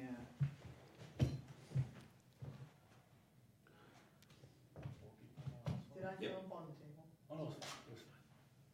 I was trying not to. No, it was just fine. I was worried about Hang on, because that's, I got her fuzzy a little bit. these shorts are like over shorts or something. Oh, these are, You're not, yeah, don't even get me started on her. Only I would notice the guy's short. Or his ass. What are you looking at, Joan? And they are, yeah, Two, they are. so we have two more. All right. The next one? That's them question. What? I'm not sure I'm liking the hands. No. You know what to do, that way. Put them back up there. Yeah.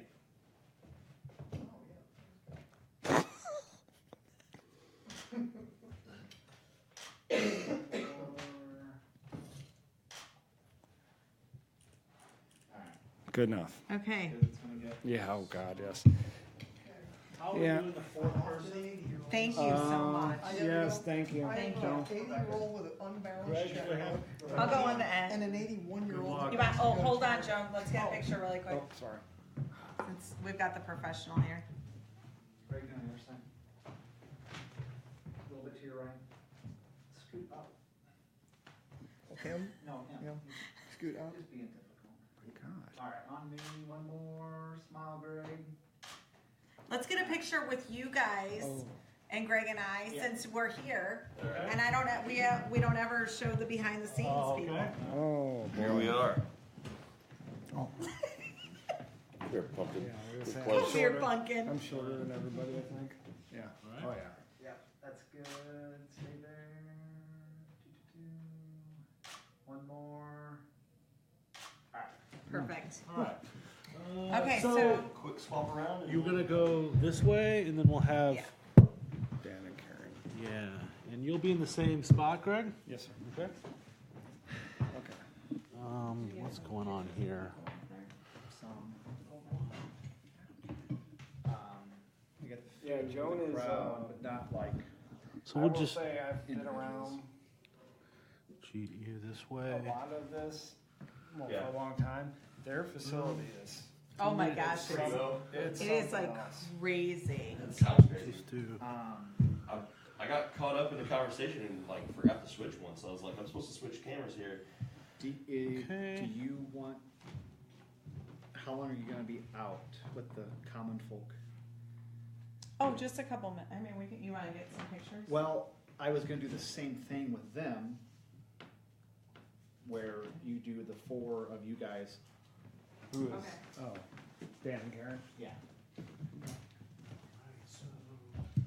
I know I didn't get a picture with Eric, but.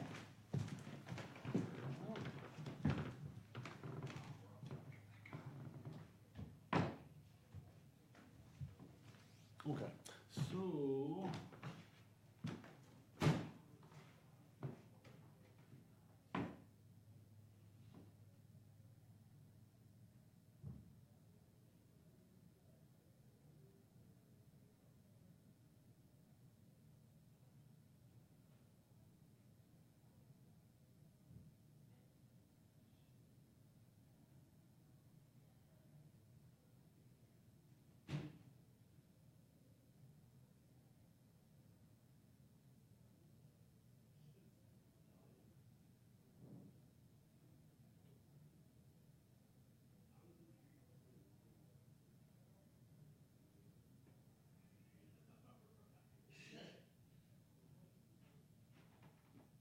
It was interesting, it just wasn't exciting.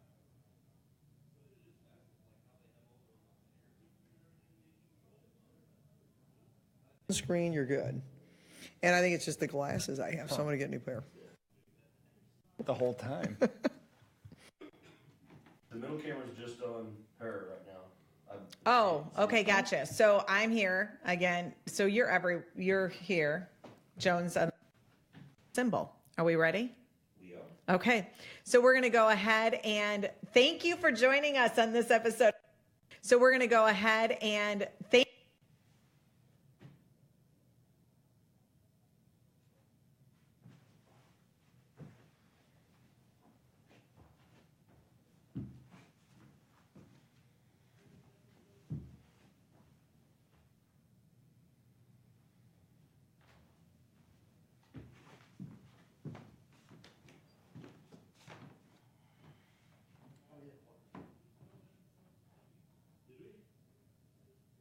Thank you for joining. That's crazy. I never would have even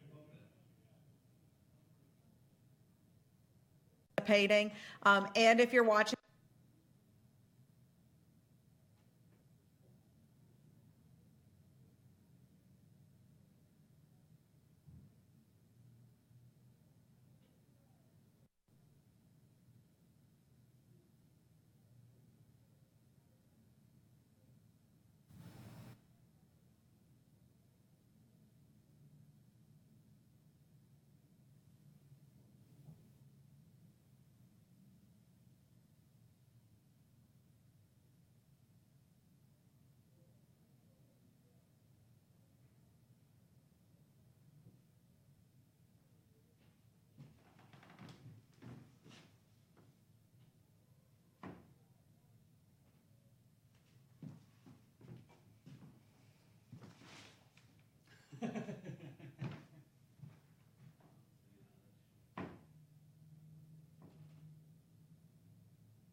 stuff as well.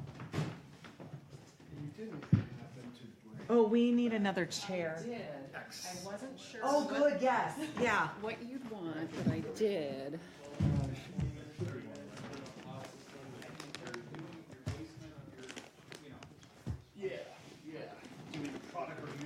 Totally, yeah, or yeah, anything like a YouTube or whatever. But like for an hour-long thing, it just doesn't make sense.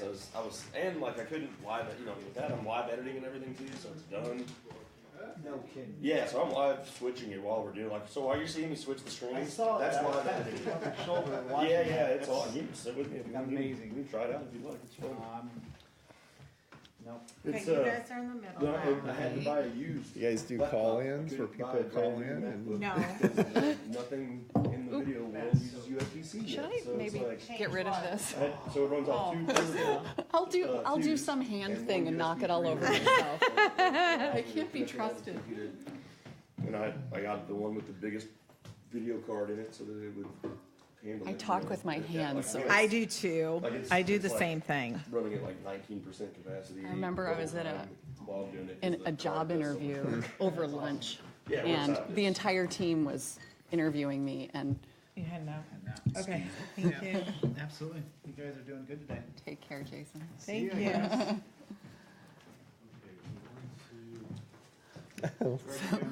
Oh gosh, that's cute. The fishbowl. That's what we call it. Yeah, feels like one.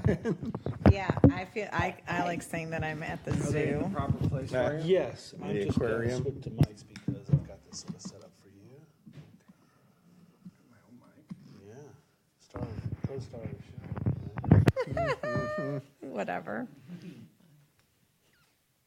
I did say co-star. Yeah. Okay. It's good.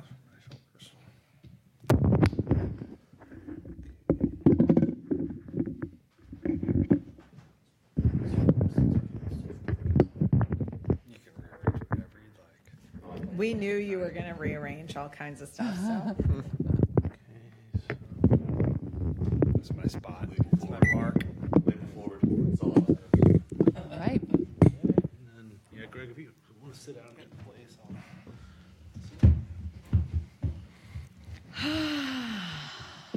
Yeah, I'll probably be here. I'm glad you guys both came. You got a duck sitter. No, we have some angry ducks. Oh, you housed them early. too early? They put them in and they're mad. Either they'll get over it or there'll be dinner. I mean, Can you take them out later? Yeah, That's the so we're gonna do. This is it's hilarious. I tried giving them some worms before we left, and they just were disgruntledly eating them. And it's like, It's all like- right, we'll eat them, but you're not off the hook. They have pet ducks, That's awesome. and they're obviously prima donnas. Yeah. They pretty much are. they're their children. You guys let them into the house. Don't you have an area of the house that they come into also? Yeah, we cut out part of our, it's an unfinished basement, and so part of we cut a wall or a door into it, and it's like concrete, but they'll come back in there for minnows. And then we built them like a 3-season room underneath our deck that has like a pond in it. Yeah.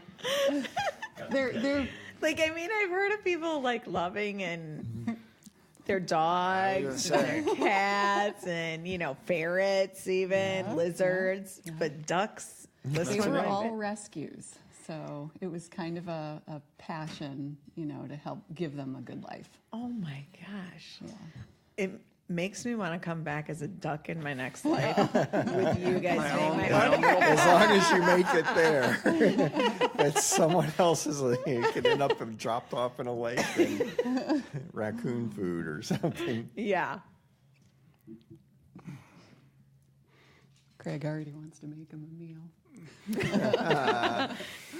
We can bring Duck eggs. We can bring duck eggs. Yeah. Duck eggs Yeah. in. Yeah. Do you guys eat a lot of duck eggs? No, we feel like we're robbing the nest. So we have to give them away, or We give them away. I feel like you're robbing the nest. Well, they work so hard, and they're protecting them, and it's like stealing it from them. And So what do they do with them then? they would prefer to sit on them and hatch them, which we don't let them do. So you would take them anyway. Yes. You just don't want to eat them. Yeah, we feel too much guilt over it. This segment alone, this component alone is like the This best would make part. a better podcast. Yeah, I know. Fuck this think ain't live shit. Let's talk ducks. Let's talk about ducks. What are they? What type of ducks are they? They're all different domestic breeds. Yeah. So they're. Yeah. You're over here. You are ready. Hello and welcome to this episode of Find Your Inner Flavor. I am your co-host, Becky Schoenig, along with my partner, Gregory Owens, over there. This is all about food is medicine concepts. We are the co-owners of SymBowl. We're located in Kirkwood, Chesterfield, and in St.Charles, Missouri. We like to bring on these educational components and talk about food as medicine or food as a lifestyle. We also want to thank Olivia's Naturals for being our sponsor for this episode as well. You're going to see her supplements up here on the table, but Thinky Live has kind of taken over the territory right now. Thanks to Dan and Karen who are joining us today. And we're going to talk about sunflower as a protein, the Think Eat Live product, how it came to be developed, and how we use it also as well in our restaurants. So welcome. Thank you. Thank you. We're So happy to be here. Yeah, it's exciting. And it's exciting because we have all of these people out there that kind of started, many of them have been here all day long, listening in, chiming in, eating food, drinking kombucha drinks as well. But let's talk about you guys and how Think Eat Live kind of came to be. We heard your story at one of our doctor's dinners just the other evening. But let's backtrack and let's share that just a little bit more. So Karen, because it started with you. Yeah. We both actually had some pretty significant health challenges we were facing, and we didn't, we were seeking out the advice of MDs who, for me, it was all intestinal. I had literally put on 3 sizes in about a year and a half, and I was feeling so fatigued. I could hardly function right. My brain wasn't working right, and I thought something is really, really wrong here. And doctor after doctor just told me that I was stressed. And I thought, well, I'm stressed now, but I really know there's something wrong with my body, and we need to figure this out. And at the same time, Dan, is struggling with seasonal allergies that were so out of control. He was taking pills and shots and nose sprays, and doctors are saying, well, we could do surgery, but that probably won't help. Do you want to do it? And he's kind of like, this isn't working so well. And at the time, we happened to be living in San Diego, where we found a clinical nutritionist, Dr. Diana Fatayerji, who is as root cause as they come. And she said, you guys, it's what you're eating. You have got to get gluten out of your diets now. It's causing all kinds of inflammation in your system. They can't hear me. What? Oh, they can't hear us outside. Oh, that's okay. We're going to keep going. We're going to keep going. Nice. Way to go, Mark. I looked and there's everybody is at the window, Interrupt. monkeys, and we're having sex in here or something. Or I don't know. It's that's how it. Exactly. Anyway, backtracking. How do you get back to information? So you found a doctor in San Francisco? San Diego. Oh, San Diego. And she just said, look, guys, all this food that you're eating is making you really sick, and it's causing inflammation in your system such that Dan can't fight off all these external allergens because his body's so inflamed. And my body was so inflamed that I was having gastrointestinal, issues and all the other things that we talked about. Right. And so that was the beginning of figuring out, that food was going to be our solution.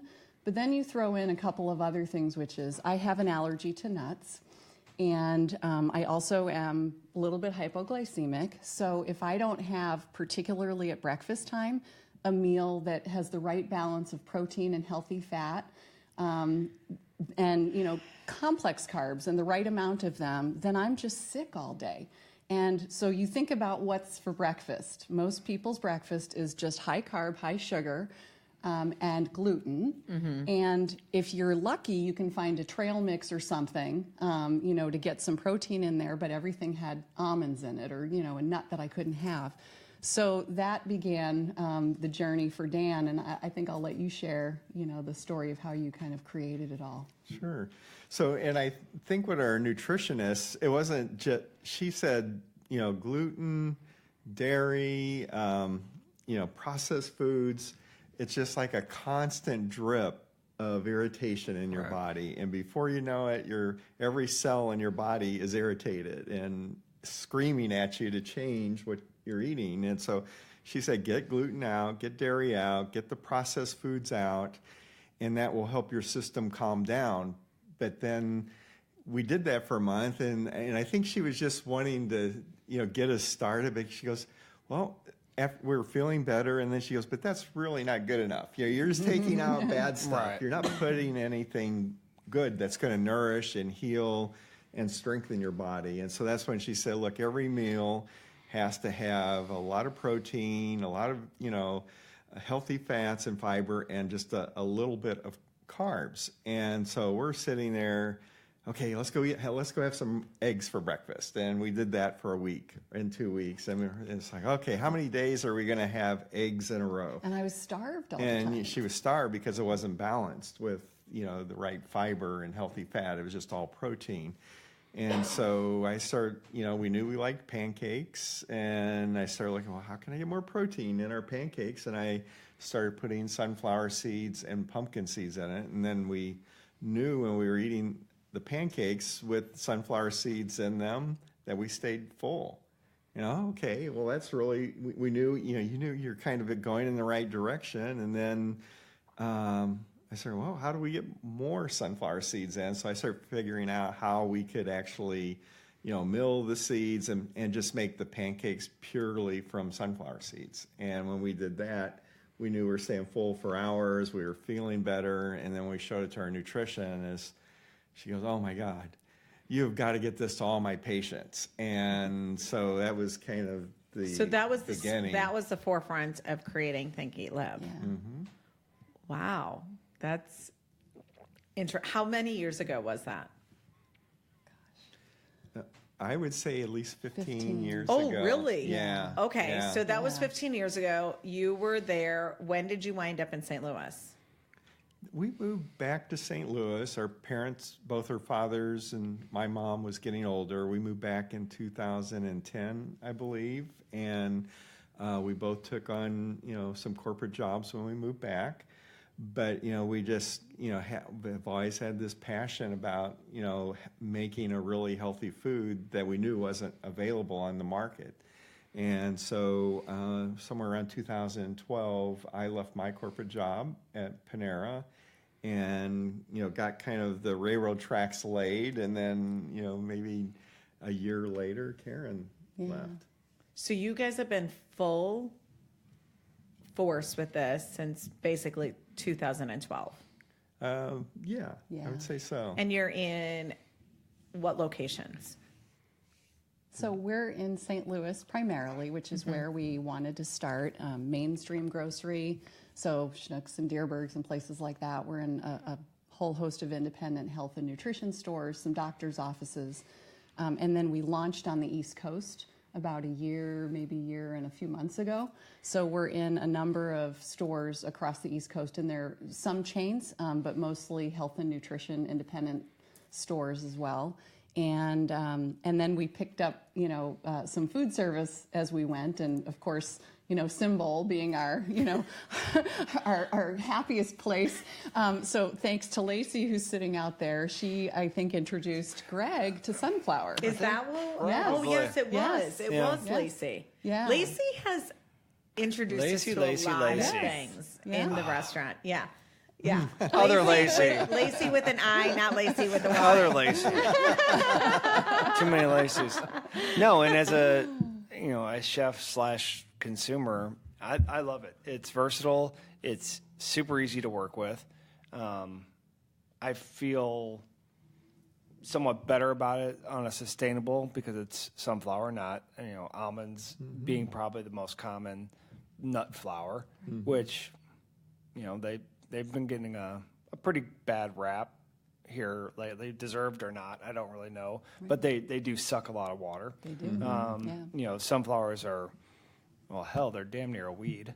I mean, they grow. They're pretty. Anybody that's had a garden, they're pretty easy to grow. Right. Obviously, you have to grow the right type, but it's a much better feeling sort of ingredient to use.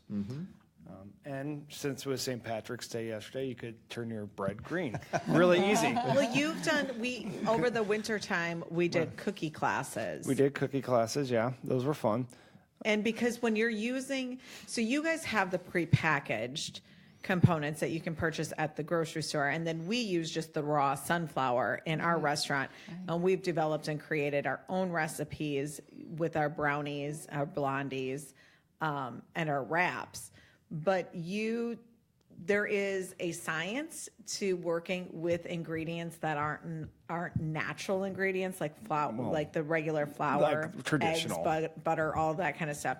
So you did some classes over the winter time, which I think is unique and interesting because there is a different component to working with the product. Yeah, and probably one thing, again, not to whatever, compliment you guys. It's super consistent. And maybe it's just because it's so easy to jump brand to brand on like almond flour, cashew flour, some of those things. It's just nice knowing that it's always going to kind of react the same way. Because, when you do with our alternatives, there's always that, how dry is this? How much fat is left in the, like almond meal? Different brands. You wouldn't think a little percentage, but it makes a huge difference when you're trying to recreate something over and over again, especially when, for us, it's not like we're doing it for the kids. Kids, who cares, but for the customers, they want the same thing each and every time they come in. Mostly we've been successful. For us, the number one use is the wraps. We make our, the tortilla wrap out of delicious. it. They're pretty tasty, but it was nice to be able to have that versatility, and then all the, the vitamins, the nutrients that come along with it, the protein. So let's talk a little bit more about that. Yeah. Like when we're benefits. talking about sunflower, what is the protein component? What are all of the other nutritional benefits to using sunflower? Well, I think the one thing we learned with sunflower seeds, and there's probably like 60 different varieties you could pick from, and we've tested a lot of them to try to find the ones that would have the most nutrition and the most consistency. And we finally sourced a sunflower seed that has actually more protein than any other grain or nut, or it actually has 25% more protein than beef. And so you can get all your protein needs through sunflower. And it's, roughly, close to like 30% protein. And you have, our goal was to make sure when we were making products from it that you could get a third of your protein for the day. Wow. I didn't know that it was that. I don't think I knew that it was that high. Yeah. I love so my two favorite products that you guys offer is the Power Cookie. Is that what it is? The Power Bar Cookie? So we have a Power Bar, and we also make cookies from it. Yeah. And they're both really good. So that, and then, and I love the pancake component. Now, we use it for our wraps and the restaurant, all of our baked goods, and the chips are like the perfect you guys for me. Keep running out. I know. We do, and we're trying to keep up with it because how we wound up discovering the chip is the wraps only have 1 day shelf life on them for the most part. We like to use them the same day. Yeah. And so we're like, but we don't want to throw them away. We got to find another use for them. So we crisped them up in the oven, and we were able to make them into this chip, which is a great, like for me, it's a perfect snack, a half an avocado and a bag of chips. You're getting your protein, you're getting your fats, just a little bit of carbs. It is, for me, one of my favorite. And it's also a suggested snack in our Restart program. Oh, great. Yeah. So, what's your favorite, Greg? Wow. You're doing all kinds of stuff I with do the family different. meals. Yeah, we use it all over the place. Well, they're in the dumplings and the chicken and dumpling. Yeah. All the baked goods, the wraps, the scones, the vegan scones that we're working on. Don't get any. Those aren't out yet. So, no, don't get too anxious. Yeah, we use it everywhere. I mean, and it also has the side benefit of not being a nut, so then we avoid all the nut allergy issues. So yeah, I like it. We buy That's what we like we to buy hear. lots. Well, we love working with it in the restaurant. It's also something unique and different when we're hiring on somebody who has experience working in restaurants. When they come into our kitchens, it's kind of like everything that you know kind of goes out the back door, Right. because you're now working with different ingredients, and There's no butter, there's no heavy cream, there's no flour, there's nothing. Yeah. That they're What used are to. your favorites? What are your favorites? Well, I will say that the other day I came in, wanted some chips. It was right the opening day. And she goes, no chips. We're not done yet. So I love the wraps, but I took the wraps home to get Karen her emergency fix of chips. And I just baked them for 15 minutes and they're good. You guys have a whole cookbook, though, as well, don't you? We have a lot of recipes. We haven't published the cookbook yet. Oh, okay. I thought that you had. Yeah. Do you have any new products on the forefront that you guys are going to be putting out there? Well, I think what we've learned from the baking mixes, people love them, but there's a lot of people who would like to have them ready to go. Yeah. So I think our kind of next foray is, picking something like the SunPower bar, or SunPower cookie, or even, a power chip or something like that, where we could finish it and sell it where it's an easy grab and go. Yeah. Greg was trying to help me because I'm trying to eat better because I don't. Because she gets hangry. Yeah. Terribly so. And I need to be eating at least breakfast in the morning, very similar circumstances. But I'm in the restaurant so quick, and then I'll go, and it's not anything unusual for me to go until 2:00 in the afternoon before I eat anything. And he made me a porridge out of it I'm not a huge coconut fan, but he made me a porridge using coconut milk and the sunflower, and that was basically it. Put a little maple syrup in it. Oh, that's what it was. Yeah. But we're going to try and test it in a couple of other ways, and I think that's the fun. And the fun in our kitchens is we're kind of like, you guys are you're a scientist, aren't you? Or both of you? Well, we're trained scientists. We're both organizational psychologists, but we were trained to do research. So bizarre and crazy. So we're good at research and and scientific method and testing. But yeah, we were in completely different realms when we came to this. So no food science background. No, we're not expert chefs. We're not social media people. We just have a passion around what we're doing. So what was the biggest obstacle? I mean, because you got the pretty yellow packages, you got a broad line, you're in grocery stores, but obviously that didn't happen overnight. Because you guys pretty much bootstrapped this yourselves, correct? We're self-funded still. And that currently is our biggest obstacle, because in order to grow more than incrementally, we just have to get funding in. But what I would say is, just backing way up to the beginning, I think, when I think about what Dan was doing to lay the groundwork, I mean, he literally looked all over the country to find a mill that could actually produce sunflower in the way that we needed it. So most of the mills in the country are designed to mill, other things like wheat and they're not designed to do oil seeds and without turning them into mush. I mean, sun butter would have been the product that we could be producing if we went to any number of mills. So Dan worked really, really hard to come up with a process so that, which we have a patent pending on, so that we could create sunflower where we kept the healthy fat, so we didn't damage the oil. So that's actually, I guess I'm misunderstood. I thought you did extract some of that. No, it's all whole in there. sunflower. Yeah, yeah. Very cool. And so, Okay, so yeah. we love that it is because, first of all, the processing is not what people might think. It's really, really very, very gentle. And what it means is we can keep all the macro and micronutrients of the sunflower seeds. And then since we're sourcing like the best nutrition seeds, you get all that. And I know some people would say, well, gosh, there's high fat in here. And we're like, yes, there is. It's healthy fat. Right. And we kept that like really intentionally because what we could do is defat it and sell the flour Which without is what the traditional, it's traditionally happens in corn and wheat and all those things. Exactly. But we felt like it was really the right thing to do so that we could provide the right product. Because, we've got the sunflower, but then every one of our baking mixes, we actually formulated so that you could have a perfect meal replacement. So you would get a third of your protein and fiber for the day. And the thing that keeps you full is having that healthy fat in there as well and all the fiber from the seeds.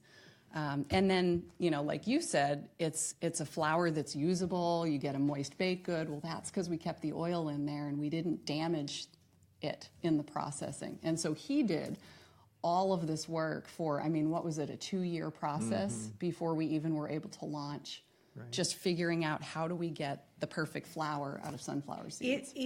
That's the same story that we have in regards to our sauces. It is interesting when you start going down this rabbit hole of research and finding out how is your food actually made and produced and then sold on the grocery store shelves.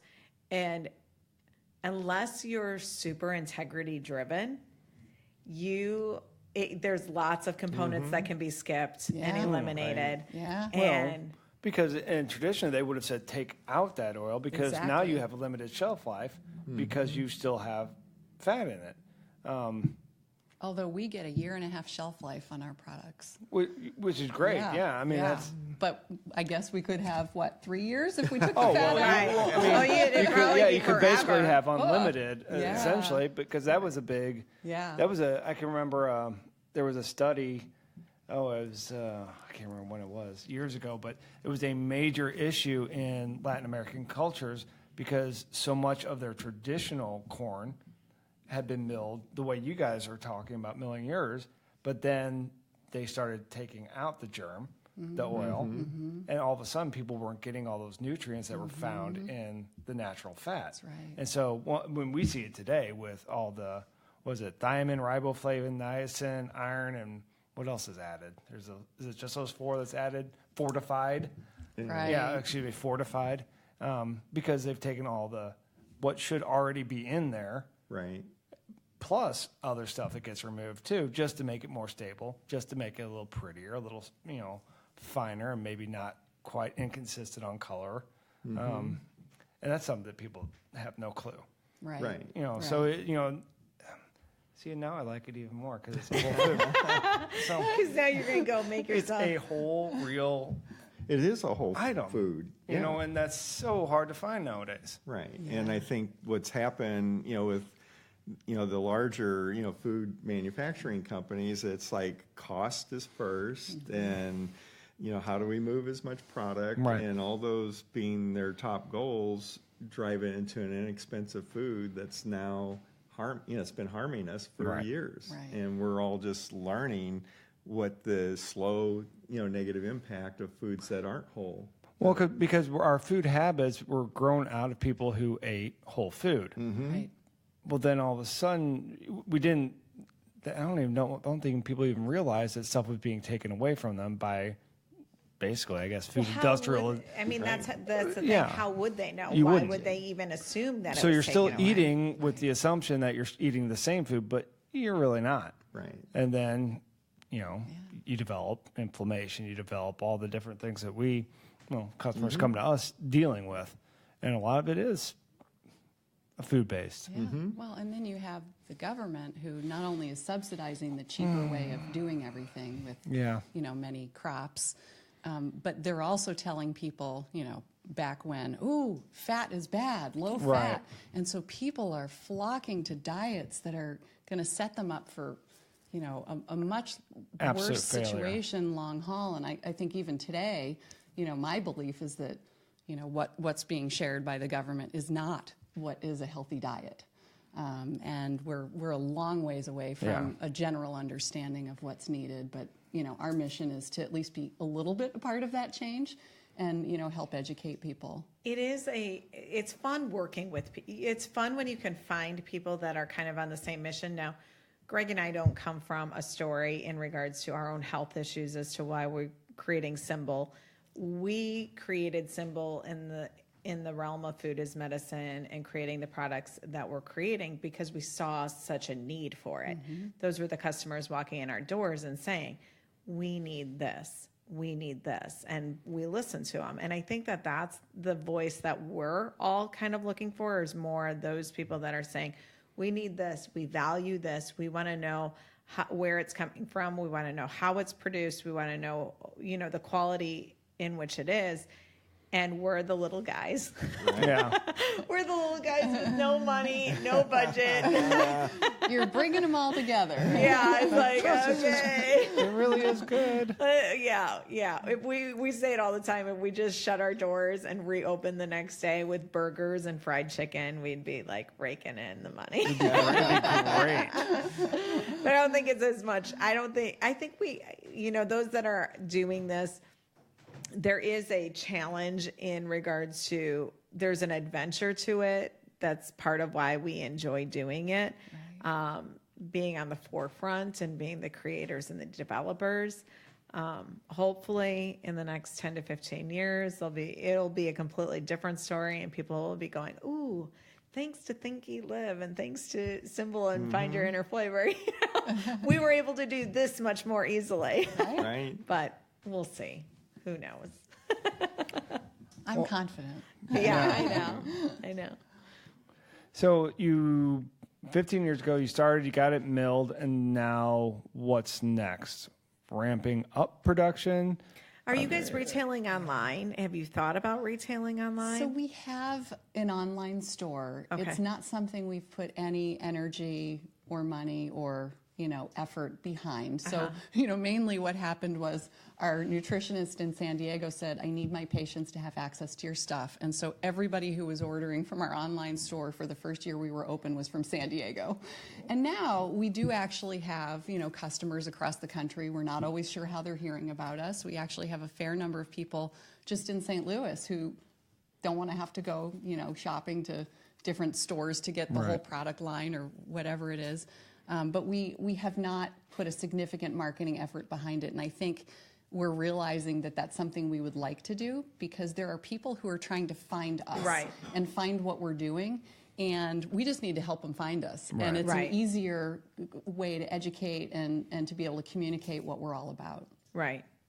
Yeah, I think one day we'd like to see anything that was conventionally made of flour being made of sunflower, because all of a sudden you could eat all the things you enjoyed, whether it was Wheaties or chips or bread, and still enjoy it, but now you're getting your protein, and it's not raising your blood sugar, and it's not, contributing to health problems, it's helping you live longer. So, we'll build our own brand, but, we also look for partners, whether they're, like great, food service, groups like yourself. So do you think that's more of the direction you want to go, is in the educational component and possibly partnering with a big production, somebody who is making a lot of things that are being used through flour and trying to move them in this direction?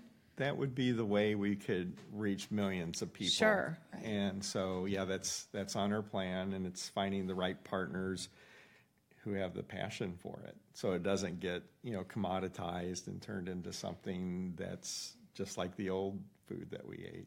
Right. You guys are, that is the component with all of this, is it comes down to education. If you don't know what it is and how it works and why what you're eating isn't serving you or fulfilling you, and then, these are the things. So education is the forefront of where this whole food philosophy comes from. What are you thinking about? Do you have anything in the forefront for what we're going to use the product for in the restaurants? We're the fish. Have you guys had our fish fry? we use it at breading too. Oh my gosh, it's so good. I remember you doing that last year, and we had it. Unfortunately, I'm allergic to cod, so I couldn't have it this year. We used colic last year. But yeah, you did, and it was delicious. So no, I mean we just keep continuing to. The biscuits. You've made the biscuits. The biscuits and those work well. are really good. Egg-free, dairy-free, high protein biscuit. Yeah, those turned out pretty well. Yeah, we've used those.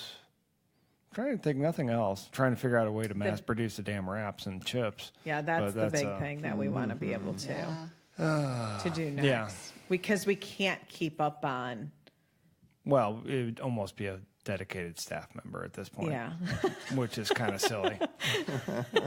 You are the chip person. I keep thinking like there's it's just I haven't devoted enough time to it. I mean, it's not too dissimilar from a tortilla or a crepe or anything else. There's machinery out there that could help facilitate it. Just a few kudos to Carrie. She has done an amazing job with the wraps when we've been in and she's been in charge. That location, we joke around about our Chesterfield location. And when we went to go duplicate in Chesterfield, we wanted to make sure that we were as hands off as possible in that location. And Carrie has been a huge component and reason why we've been able to be hands off. She's also been really spoiled for almost 2 years now, with literally little to no drama, staffed fairly well, and now all of a sudden it's like a little bit in upheaval. And she was in tears the other day because we've lost some employees and everybody's just kind of in this mode. But I'm like going, hey, kudos. In the restaurant industry, you made it almost 2 years without any of this stuff. So that's 2 months is more than normal. Okay, so let's go ahead and kind of wrap this up. Where can people purchase your sunflower currently? You mentioned it earlier, but let's go ahead and mention it one more time. Well, it's like the web address and all that. Okay, so our web address is thinkeatlive.com. And the sunflower, people in St. Louis tend to get it at Schnucks. And we also have it in a number of independent stores, and so you can find all that on our website. And you can come into SymBowl. Of course. And it's all over on our menu. Yeah. We go to SymBowl and say we'd like some wraps and chips, please, because we're the cobbler's kids. And Dan, what were you going to say? Oh, yeah, and Deerbergs. You can buy the mix. And Schnucks carry some of the mixes as well. And you guys are oftentimes in those locations sampling out as well, aren't you? Yeah. Yeah. So it's fun. I'm thankful that you guys were able to join us today on this podcast. Yeah. We're going to go ahead and wrap this up. I want to say thank you to the Gaslight for creating such a creative space for us to come into. Matt with Media Outlaws, who keeps us on track. And behind the scenes in regards to our video production side, Mark, who tries to keep us quiet and make sure that our voices are heard. Everybody that joined us today at Gaslight, who came to network, connect. This was a fun and exciting experience. I think we're going to do some more of this in the future. Blue Kombucha for contributing to the drink side of things in here today.